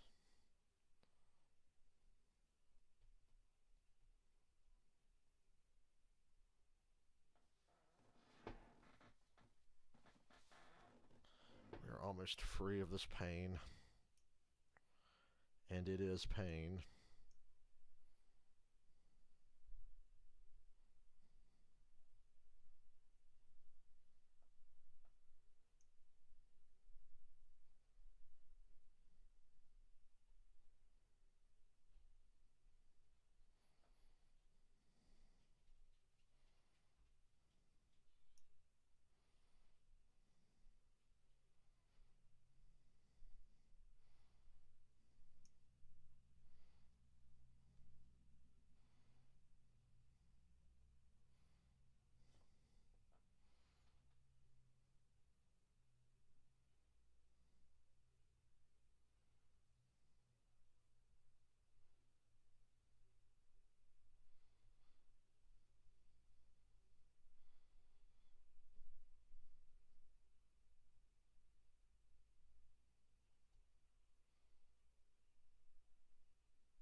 Dude, I would rather shove a drumstick directly into my eye than play Imagine Dragons.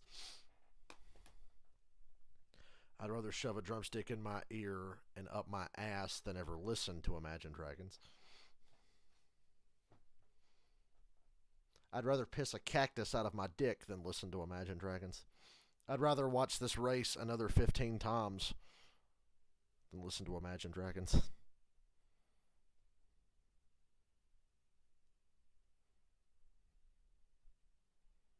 I'd rather be sodomized with a rusty fishing net. You get my point?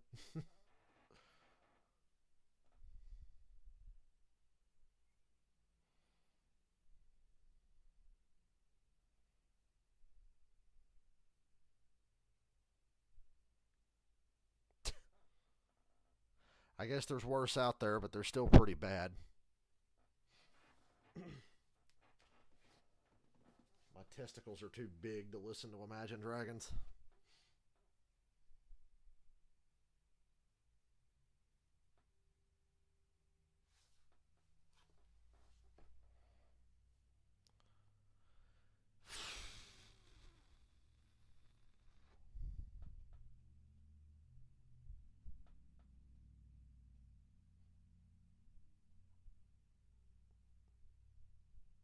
Oh man, they're talking about Brian Clausen during that Kyle Larson commercial. That's sad. I am so terrified that I'm going to wake up one day and see that we lost Kyle Larson in a sprint car crash or something. I'm so scared of that. 7 Eastern on I try to ignore all the other racing he does so I don't worry about it, but I do worry. Not an Eminem guy either, but at least he's tolerable. Last few weeks with dirt. And it takes me to, where do you need to be if you're going to be a good road racer? God damn, there's still 25 fucking laps to go. Oh, this is so bad. Some of the players on a regular basis. You got Larson, who's good. This is like an ARCA race mixed with Formula One. Coda earlier this year. Christopher Bell has made such a splash on road courses recently. Two of the best all time. Jeff Gordon, Tony Stewart. What do they all have in common? The foundation of their career was on dirt. What's the translation there from that to this? Well, I don't have much of a dirt oval racing background, so I can't speak on that behalf, but there's a certain part of me that I've driven enough race cars on enough different types of racetracks on enough different surfaces to know that a car is a car. And I feel like dirt racers have a very good sense of their car and what it's capable of, and they have to put it in a lot of different positions in a similar environment, you know, on different racetracks, you know, using creative lines, you know, feeling out where the grip is, you know, you have to have a very good sense of what your car is capable of with so many different types of turns on a road course. But at the end of the day, a race car is a race car. You're going to be limited by what your motor can do, what your rear tires are capable of, and what your front tires are capable of. Well, I think the other thing in today's generation of race car driver is they just have so much more time on the road courses too. So you have more opportunities. When you look at Tyler Reddick, and he probably tell you, you know, I had to go to work on my road course stuff, but man, when he did, look where it took him. I mean, he went to a whole different level. But you've got Trans Am cars, you've got Toyota that has road racing programs, Ford has their road racing programs, and you see a lot of these guys doing a lot more road course stuff to get the reps. I think that's changed a lot in the last 5 years. You know, when I started in stock car racing, it was still kind of an unknown value. You guys were still only going to Watkins Glen, Sonoma, like that was it. And I think as we've added road courses to the schedule, the guys coming through ARC Menard Series, Trucks, Xfinity, into Cup have realized that this is a discipline that you can't just be passive about, and it's made a huge impact in some of these feeder series. What's up, Regan?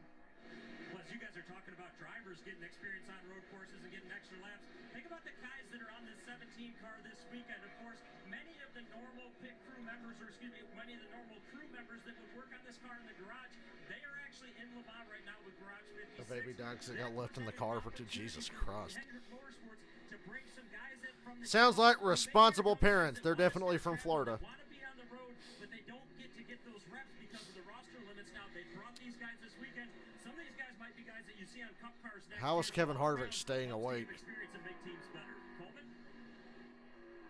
Yeah, and someone else who's looking for something to happen here is Cole Custer. If we think back to the pit cycle, he was the one that flipped the stage kind of opens up the opportunity for him to be in a two-stop strategy. Right now, he's netted out ahead, and he's closing in on some people in front of him. Just talk about, you know, if he knows that he's in the two-stop strategy, how hard can he push it to use these tires up early in the run? Well, I think you definitely think about how you come off the corner a little bit differently, and how you charge the corners and taking chances, and really, when you're on that strategy, you know your car is probably not as good as the guys that are running up front, so you're trying to make up time somehow. So you use the tires and try to go faster for a shorter amount of time, put them on again, and hopefully you make up more time than what you did by not changing the tires in the fall-off of your car. So yeah, it lets you be more aggressive and try to move forward with the fresher tires. You have to stay so disciplined too. Like, you have a guy like Sammy Smith who's obviously running Cole down, but even when the car is catching you and you can't do anything about it, it's like, you know, I want to go play with my friends. They're all having fun. Like, why can't I drive my car hard too? Yeah, Chandler Smith here, he's definitely he's on a learning curve, right? He's got a great teammate in A.J. Allmendinger and can learn from him, but this is just a really technical road course, and it's a great day for him to learn about things. And then you look at Sheldon Creed, and he was up at the point last week and got spun out and He's came faded a back lot through since the field. the start of the race. Yeah, since the start of the race, he's just had a real struggle. Brett Moffitt inside the top 15. Thrilling. Overachiever. This is a brand new race team. Moffitt always gets more out of his equipment than what you would anticipate that he's able to, and solid again. He was a road course winner in the Craftsman Truck Series a number of years ago. I'd say Emmerich's kind of falls in the same category as Creed. I had pretty high expectations going into the day as far as Xfinity Series regulars that could have, you know, a solid day, and they've kind of seemed to keep fading throughout the race. Kind of brings me to think about, you know, making the right adjustments. Maybe they weren't able to capitalize on their first couple pit stops. I'd say the next guy is my favorite guy. He's your hero, isn't he? He's my hero. Alex LeBay, I tell you what, My hero is going to be whatever ends this race as early as possible. Road courses in these Xfinity cars. I'll be 100% honest. Live air on TV, I told my guys if I ever couldn't drive my Xfinity car on a road course, put this man in it. I think he deserves a shot. I think he deserves a shot to go out there in a really fast car and show what he can do, because he's impressive in some of the equipment he gets in. Cup teammates, 18. Is it one to go yet? Yeah, it should be. I should play that clip every time a race gets like this. Got it done at Coda. First career win for him 1 season ago. This is the worst Xfinity Series race I've watched since like 2015. Rounding out the top 20, Brandon Jones. By far the worst Xfinity race since 2015. It's got to be. Came in below the cut line, trying to make the playoffs, and he's 20th this afternoon, and really hadn't been close to the top 10. They've had a bit of a struggle this weekend here at Sonoma. Kyle Larson leading. Larson trying to put Sieg a lap down. Hey, Sieg, hang a right. Just say your ship broke. Jamie McMurray, 2004. Larson tried to do it with Colleague and Hendrick. He's way out front in Sonoma. This is hell on earth.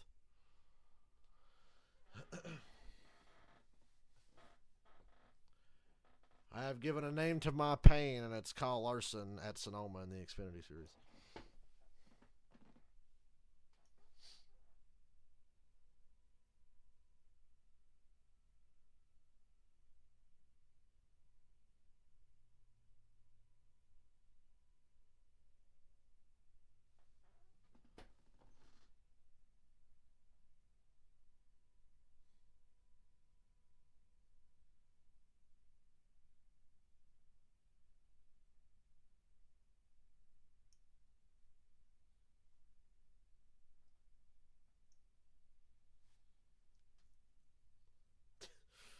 To say Kurt Busch was angry in 2012 is an understatement. That man's talent is the only thing that saved his career. That, and he was just open and honest with the fact that he was like, yeah, dude, I've got major anger issues and personality issues. I applaud him for that. It was a mental health thing with him. He was a very angry person. I've had anger problems in the past, like anger management issues. He got the help he needed. and was very open about it. Oh, caution's out. Oh, boy. We have a caution, ladies and gentlemen. Whatever Kyle Larson does, do the opposite. If Kyle Larson pits, stay out. If he stays out, pit. Opposite the leader. I don't give a fuck what it is. Opposite the leader. You're not going to beat him doing the same thing as him. Period. End of story. Game over. Well, we got a caution. Just when I was actually about to turn the stream off and say, I tell you what, guys, I'll see you tomorrow. I was seriously about to call it a day.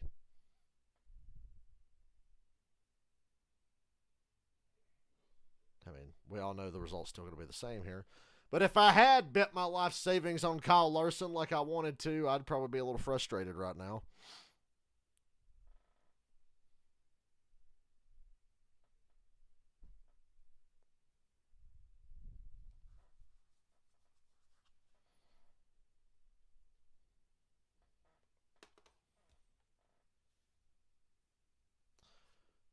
To go. We have our Jeffrey Earnhardt's all tore up. It's the DoorDash 250 for NASCAR's Xfinity Series.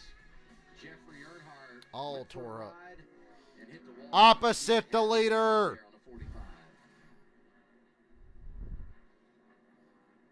Went off turn 10 and just. Yeah, so as this race goes through turn 10 right there just winds up being a lot of debris and really, if you miss your entry and you must have sat there for a while, man. Or NASCAR just said, "Fuck it, throw a caution.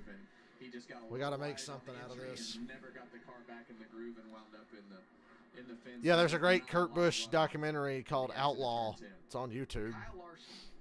It's about his 2012 season. It's sad, it's frustrating, but to know that he bounces back and has a good career, you know. 13 seconds, and now the caution comes out. You tighten opposite the leader, opposite the leader, opposite the leader. Nah, everybody has to pit here. That's the shitty part. Everybody has to pit here, and that sucks.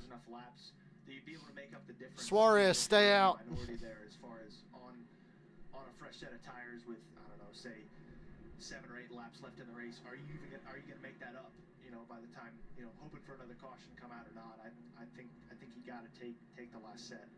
As we wait and see what happens on pit road, we remind you tomorrow on Fox, Week 9 of the USFL continues with a North Division showdown. As two tires. No, I'm kidding. Tomorrow, ain't nothing gonna work here. You can't stay out. You gotta pit. Big Generals guy. I knew you were. That means you got to take the stars. I'll take the stars. By the way, congratulations to you going into the West Coast Stock Car Hall of Fame this week. Yeah, it was growing up on the West Coast and being able to see a lot of the people that you grew up racing with and raced against, and now you see their kids and family members, and it was a lot of fun, quite an honor, and quite an adventure. Kurt Busch was there. Yeah. He was recognized, and so was Matt Crafton. So some of the guys that we see regularly in NASCAR, congratulations to all. That was neat. I got some good ones this year. Yeah, I'd say. There it is.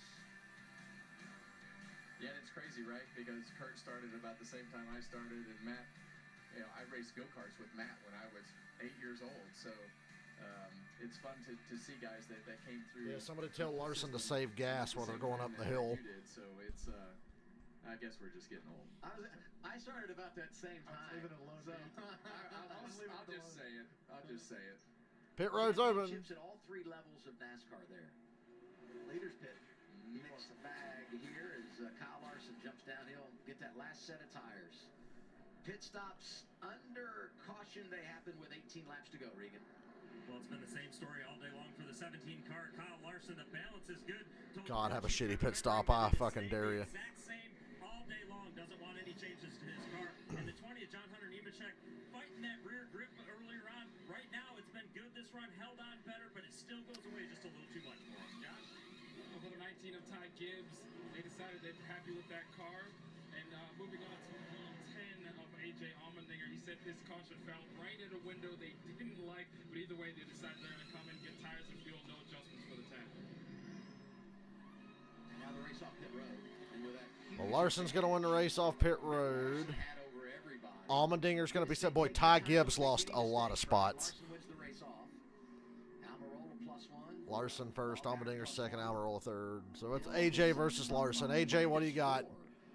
This is your chance, AJ. A restart inside of 20 to go when we come back to All Sonoma. that small thing. Fuck you. This race really sucks.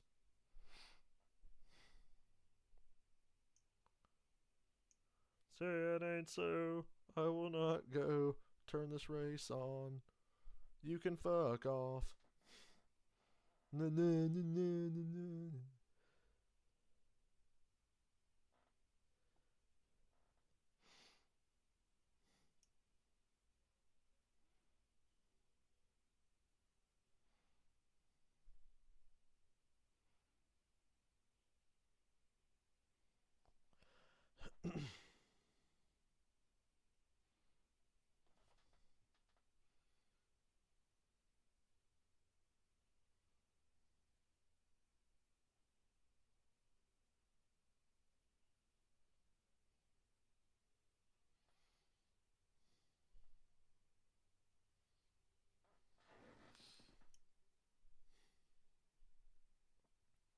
I'm going to browse Twitter and hope that I see that Kyle Larson spit on pit road or something.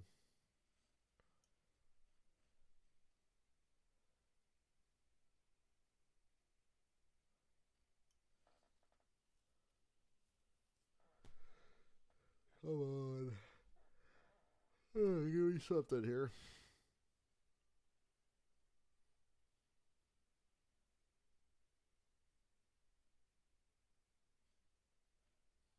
Don't see anything.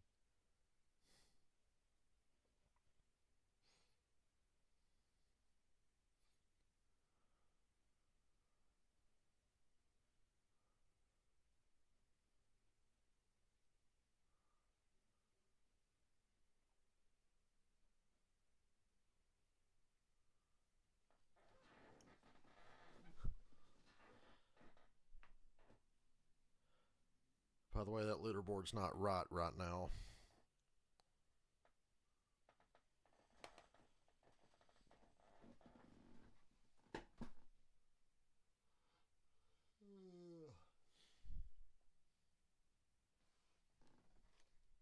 Xfinity Series season. Oh, shut up.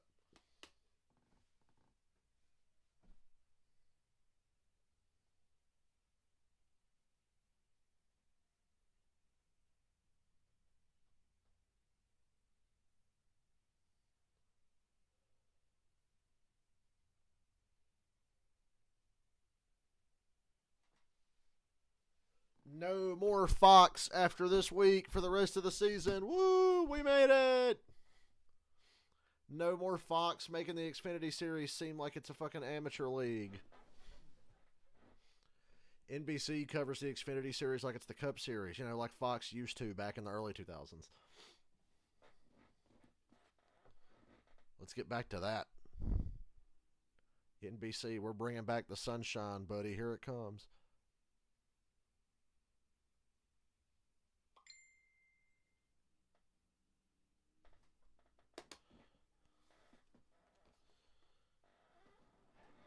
Portion of the season comes here today at Sonoma, and we're only halfway home in the regular season, and I would say that we have had our fair share of great moments. And as you look at the playoff leaderboard here, 13 races down, this is coming into today. 7 series regulars have won. They're locked into the playoffs. The cut line right now, Hemrick plus 19 over Parker Kligerman. And look top right, Austin Hill, John Hunter Nemechek 1-2 in points. 18 and 14, their playoff point total right now. Yeah, and I think the guy that's done himself a lot of favors the last few weeks is Justin Allgaier. And when you get to the end of the year, or the end of the regular season, you want to have as many playoff points as possible. But the higher you are up that list, the more points you're going to get. And he's definitely been on a roll lately. Had a couple of drivers elect to stay out here. Alex Labay, Daniel Suarez. It's been more than 10 laps since they had a pit stop.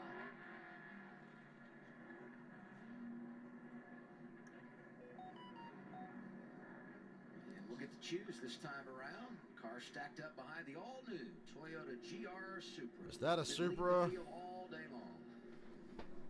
Here we go, Austin.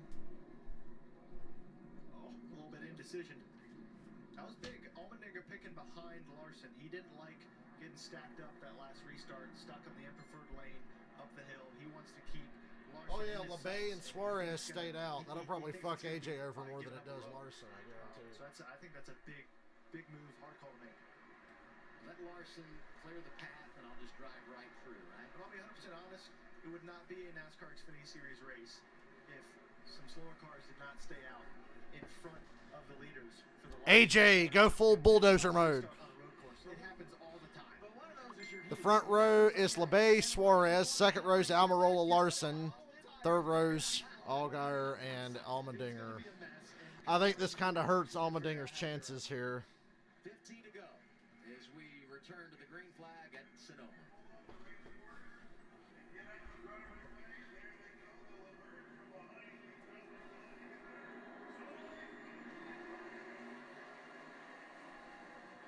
Larson with a tandem to the rear end of the 29. What a shitty camera angle. Can't fucking see. AJ, you should have went to the inside. Look at AJ! 3 wide! Diving in on Larson and Allgaier. He goes between them. Go, AJ, go. Can't believe I'm cheering for another Cup guy to beat another Cup guy. AJ beat Larson through the field. AJ into second, Larson third, and the restart is under review. Almirola got out front with the lead. How about that? We might actually have somewhat of a race going on here now.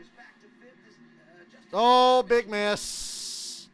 Wow, how'd they not wreck mid-pack there? They were like 4 wide. Oh! Nemechek just pounded the dirt. And Custer and him are going to kill each other here. Oh, yep. Nemechek's going to dump Custer, isn't he? Nope. Custer clears him. We'll see what happens in the next corner. Damn, Custer drove way off in that corner. Allmendinger dead sideways trying to stay in front of Larson. Defensive driving. He's more worried about keeping Larson behind him than he is catching Almirola for the lead. Oh! AJ, look out! AJ nearly pinched. Oh my God, AJ is blocking Larson like mad. Larson is clearly faster, and AJ's just chopping him. They almost wrecked on the front stretch, and the announcers didn't even acknowledge it. AJ was squeezing Larson into the pit wall on the front stretch. Almirola's driving away just because AJ's holding up Larson. Larson's going to have to spin AJ, I figure. He's going to have to dump him. I hate to say it. That's what he's going to have to do because AJ's going to drive defensively and be a dick. Although AJ left the door open here, I think he used up his asshole card. Now Larson's in the second. All right, Larson's still going to win. On the brakes, Kyle Larson passes AJ Allmendinger. Larson is second, 1.1 seconds behind your race leader, Eric Almirola. We'll see if he can get there and how long it will take him. We said the restart was under review. The 07 of Daniel Suarez posted. He'll have to make a pass-through penalty.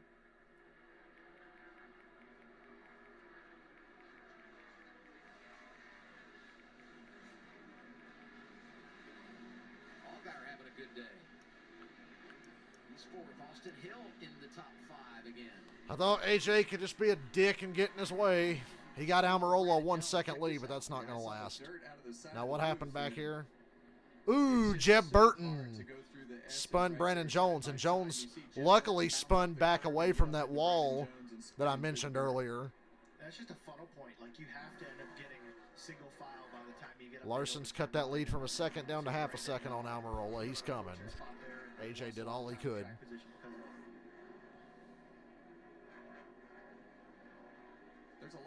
There's a lot less give as we're heading into the end of this race. Very aggressive. Ty Gibb Very aggressive. gets by Allgaier. Up to fourth is the 19. Top 4 Cup regulars doing double duty this weekend. Look at Clearman in the 48, putting some things together late in this race. Then a mainstay, 10th to 12th all afternoon long. I just love looking in the distance of that shot. You can see all the brake tire lockup, all the brake smoke. Everyone's trying. Our our spot in the booth here is a great perspective of a good portion of this layout. Notice they're not showing the battle for the lead because it's a foregone conclusion. Larson's going to run down Almirola and it'll be game over. From our TV monitor. Austin Hill's going for a spot here. After they had that strategy call, we're able to flip the stage. He's been Coleman reported on it quite earlier in the race, but he's been a really strong car. Hasn't been race-winning speed, but as far as leading the points and being able to build that gap, it's a good day for him. Well, I mean, he's 6th. Nemechek is 12th. He came in 14 behind, so a real opportunity to gain some ground here. And you think about Hill, won 3 of the first 5 races this year, kind of went on a slide with some bad luck. 4 consecutive top 5s for that 21 months. So they've got it all back together. Looking good today. Thing I love about Austin Hill is he wears white gloves, and he is in there hammering all the time. Larson's catching the 28. Should have to wear white gloves so we can get that. I hate that there were so many laps left. Do those onboard shots. You got to think Almirola's probably driving the race of his life right now. It's just not going to be enough. Right there for the lead. Yeah, it's obviously this gap for the lead is closed in quite a bit.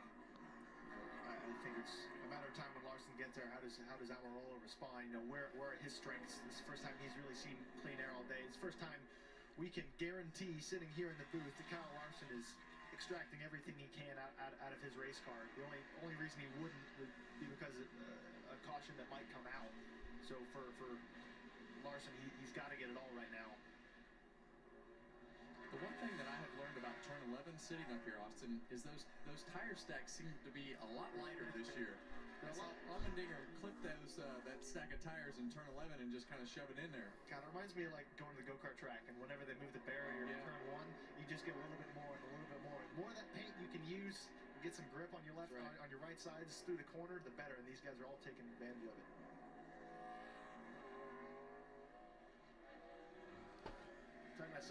Nah, Yuki, they changed from bringing back the sunshine to running down a dream and then to something else they used for the last couple of years. I would have never changed from bringing back the sunshine, but, you know. So I'd like to point out that for the last lap and a half, Larson has not gained on Almirola anymore. He's got it to half a second, and it stayed the same. And AJ's still right behind Larson, so let's see how this goes. We're coming to 10 to go. I think Larson will get it. I just thought he'd get this sooner. I thought he would get in front of the 28 sooner. Right now in an Xfinity car, the dirty air is affecting you, and it's a narrow enough racetrack. Larson's driving a little looser off of that corner. You can see the damage on the right front from where AJ nearly wrecked them both on the front stretch. Wow, Larson ate Almirola alive through turn 11. That differential, some of that advantage come into play, but I think that's what he's fighting right now to finish those last couple tenths of a second. And you see him make up a lot of ground into turn 11 because he's able to hold his car. I don't know if they brought back Blake Shelton yet or not. I wish they would. I'm not even a country fan. I don't like Blake Shelton, but that song worked for those races for some reason. I feel like he's characteristically different than a lot of guys. Looking at his stuff. Yep, now Larson's getting ready to pass him. He'll pass him this lap. Get his car straight on exit. It's such a big advantage for him and such a big opportunity corner as well.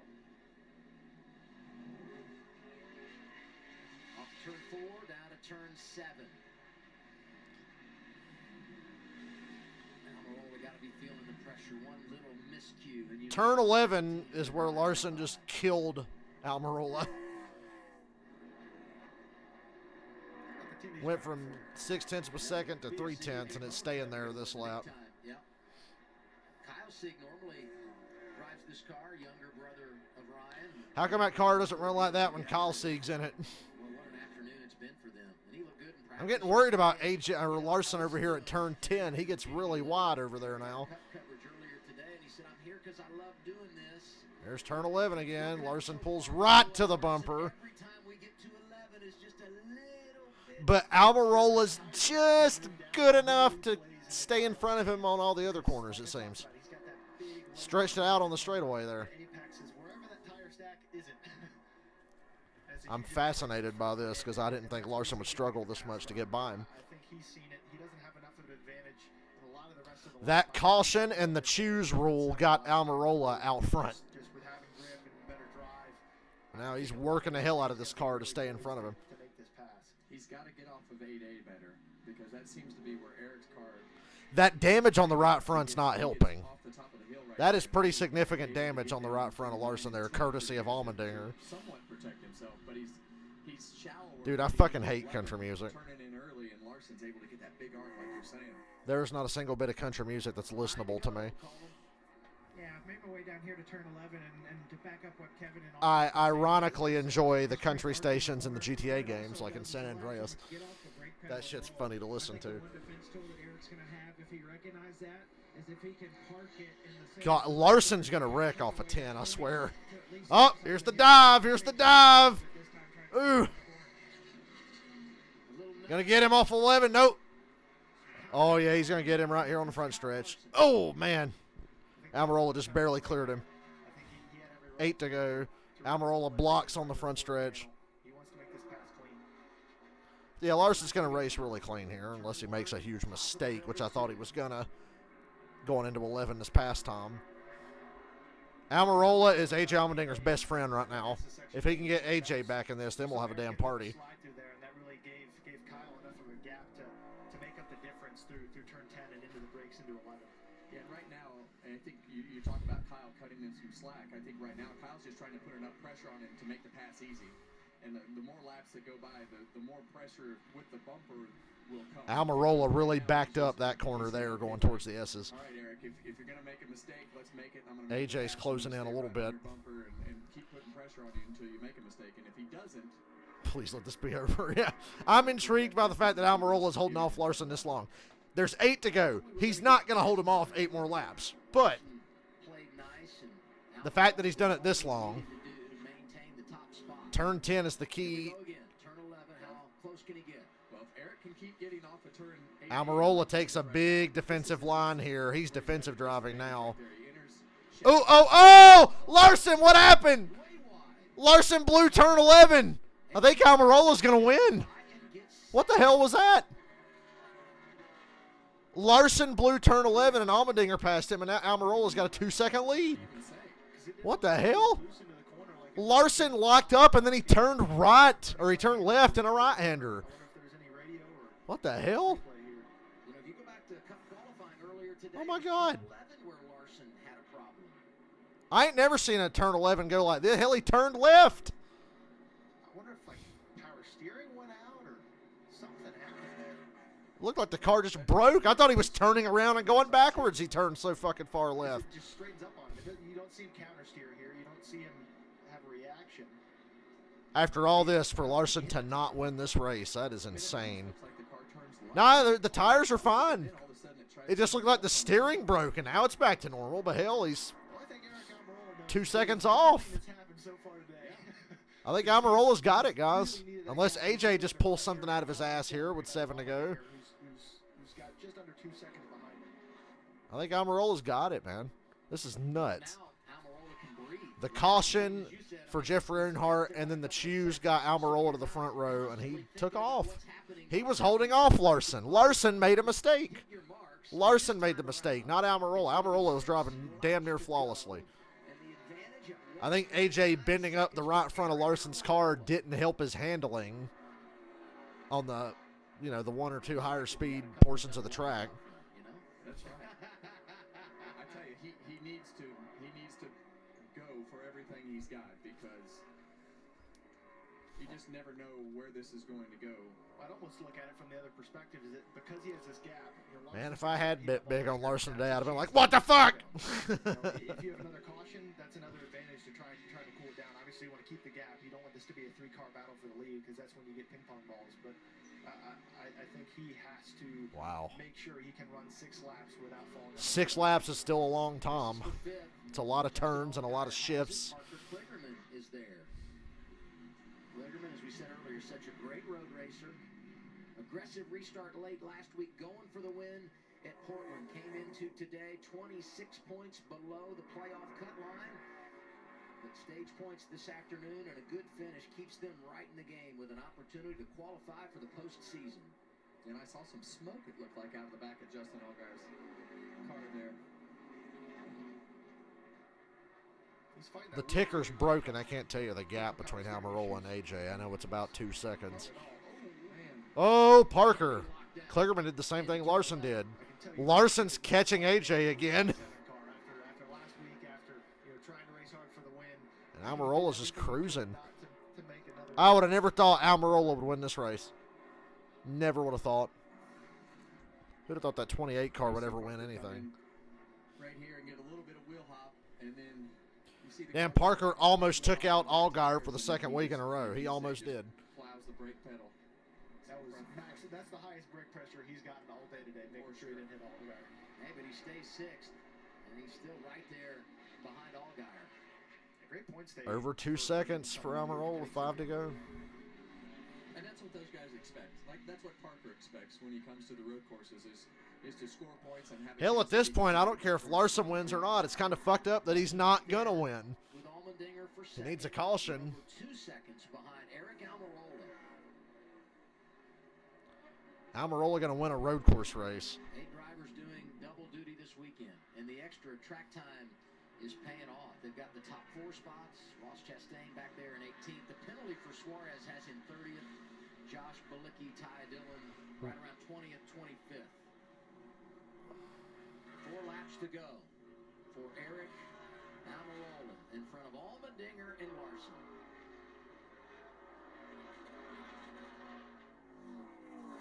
Well, we talked earlier about Kyle Larson's dominance and just the things that have happened towards the end. Larson looked like his controller died in turn 11. And man, I'm But still what an curious upset. as to what happened with the steering. Almirola driving an RSS racing car, and he's going to beat AJ Allmendinger and Kyle Larson for a road course win.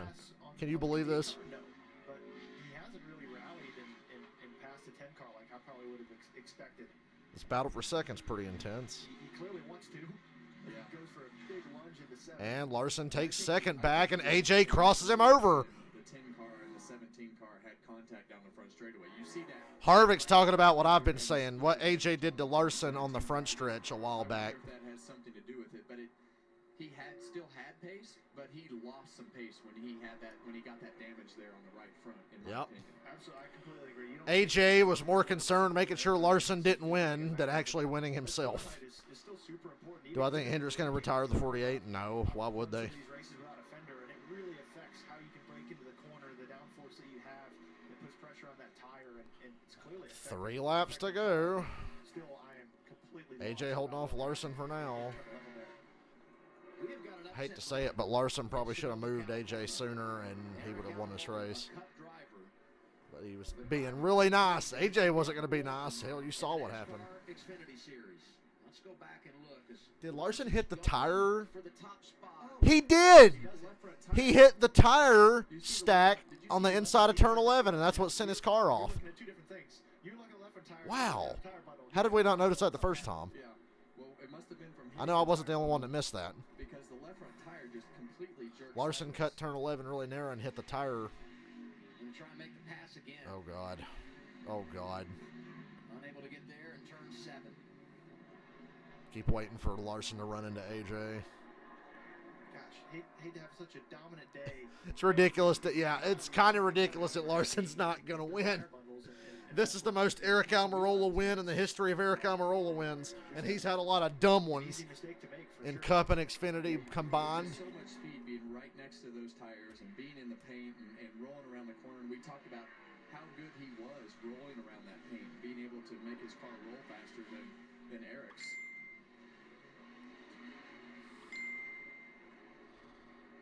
Turn 11, back to the start-finish line. 2 remaining for Eric Almirola.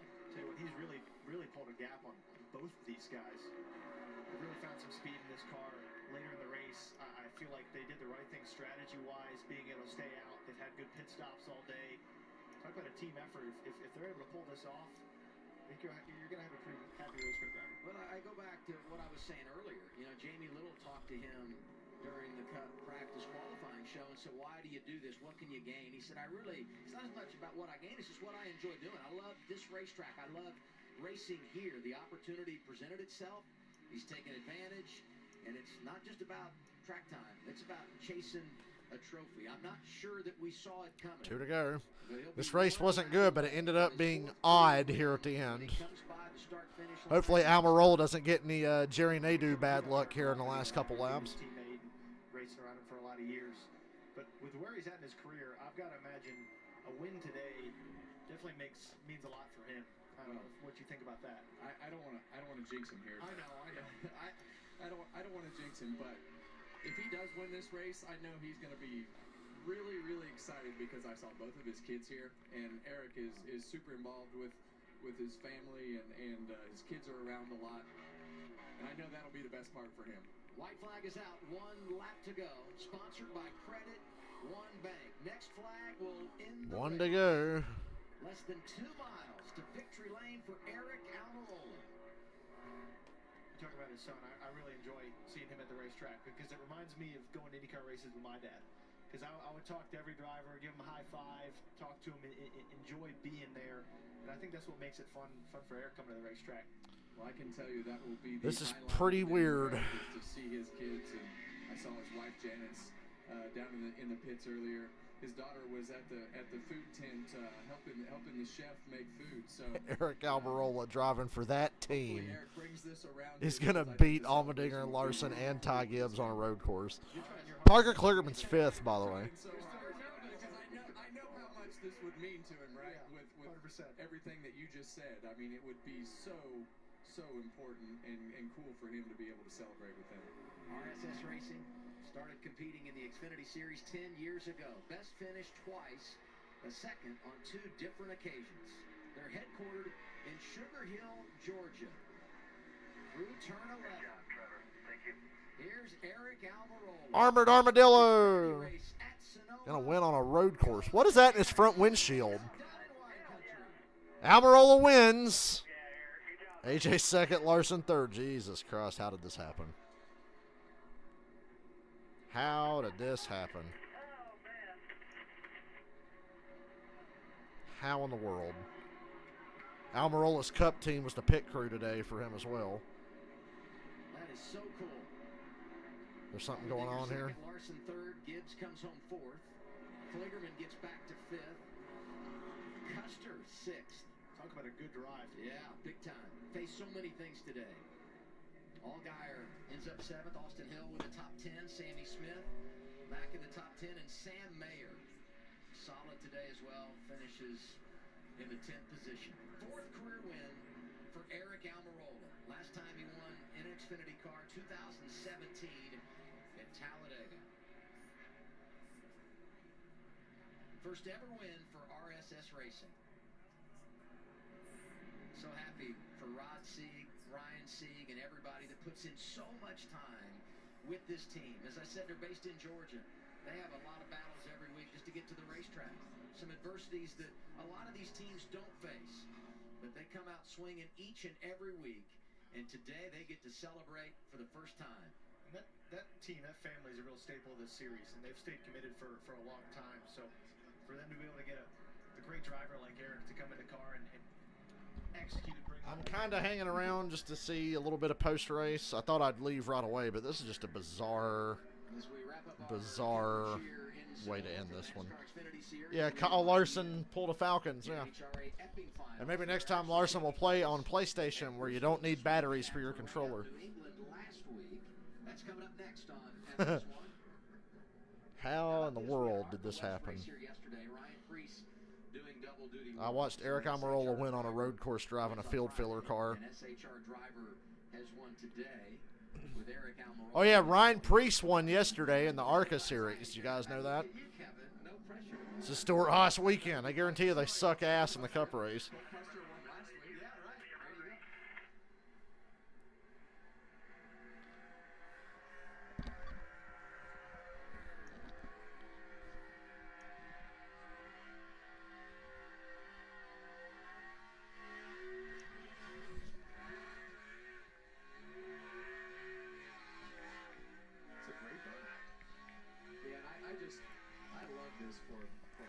I see all of his Smithfield Cup team guys standing up there on the wall, but burn it down, man. And Ford's been quiet in the Xfinity Series. And now won 2 in a row. You mentioned it, Kevin, last Saturday in Portland. Cole Custer today. It's Eric Almirola, and there's the family. Love it.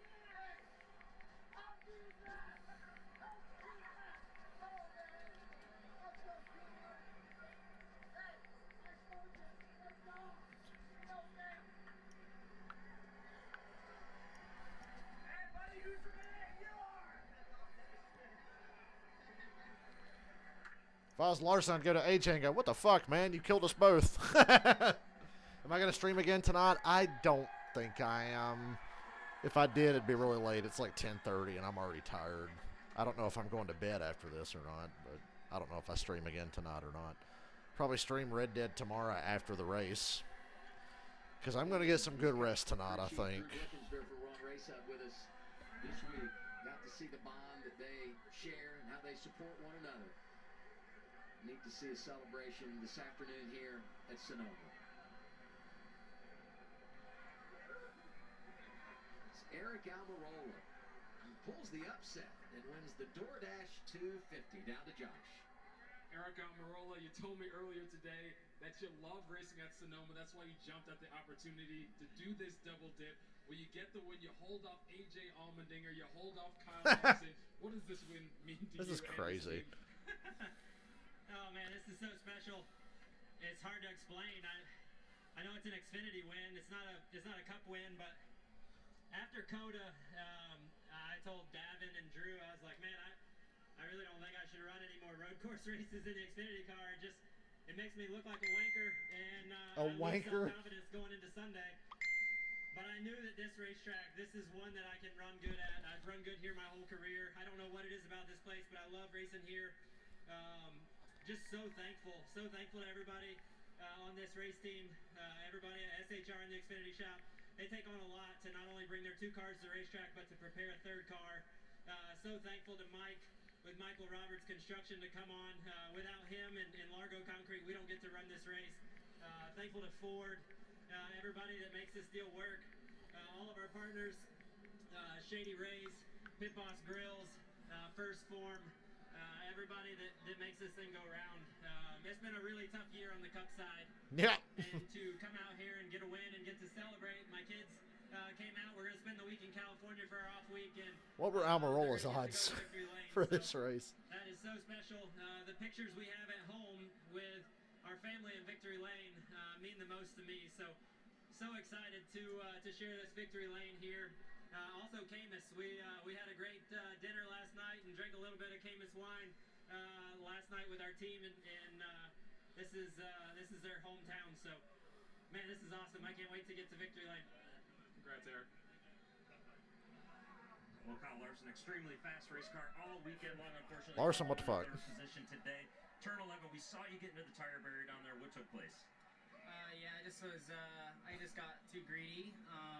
If you can get your rights below the rumbles into the paint, it's a lot of grip, and I got it good a couple times, and then I was just kind of tucked up right behind him and clipped the tire and knocked the wheel out of my hand, and then after that the tire off, so stacks don't look that heavy, but it knocked the wheel out of his hands. And then really loose in the rights, so couldn't make runs at it. So just hate it for Kevin Mendering and everybody. They deserve a win so bad with this 17 car, and between all of us, we've all found a way to lose. So just really mad at myself right now, but proud of the car that they brought, and congrats to Eric too. He did a really good job out in front of me. Hitting his mark. Eric was doing a great job with Larson on his ass. In a couple important areas, and it would make me have to work hard behind him. So hats off to him, that team, and just bummed and mad at myself.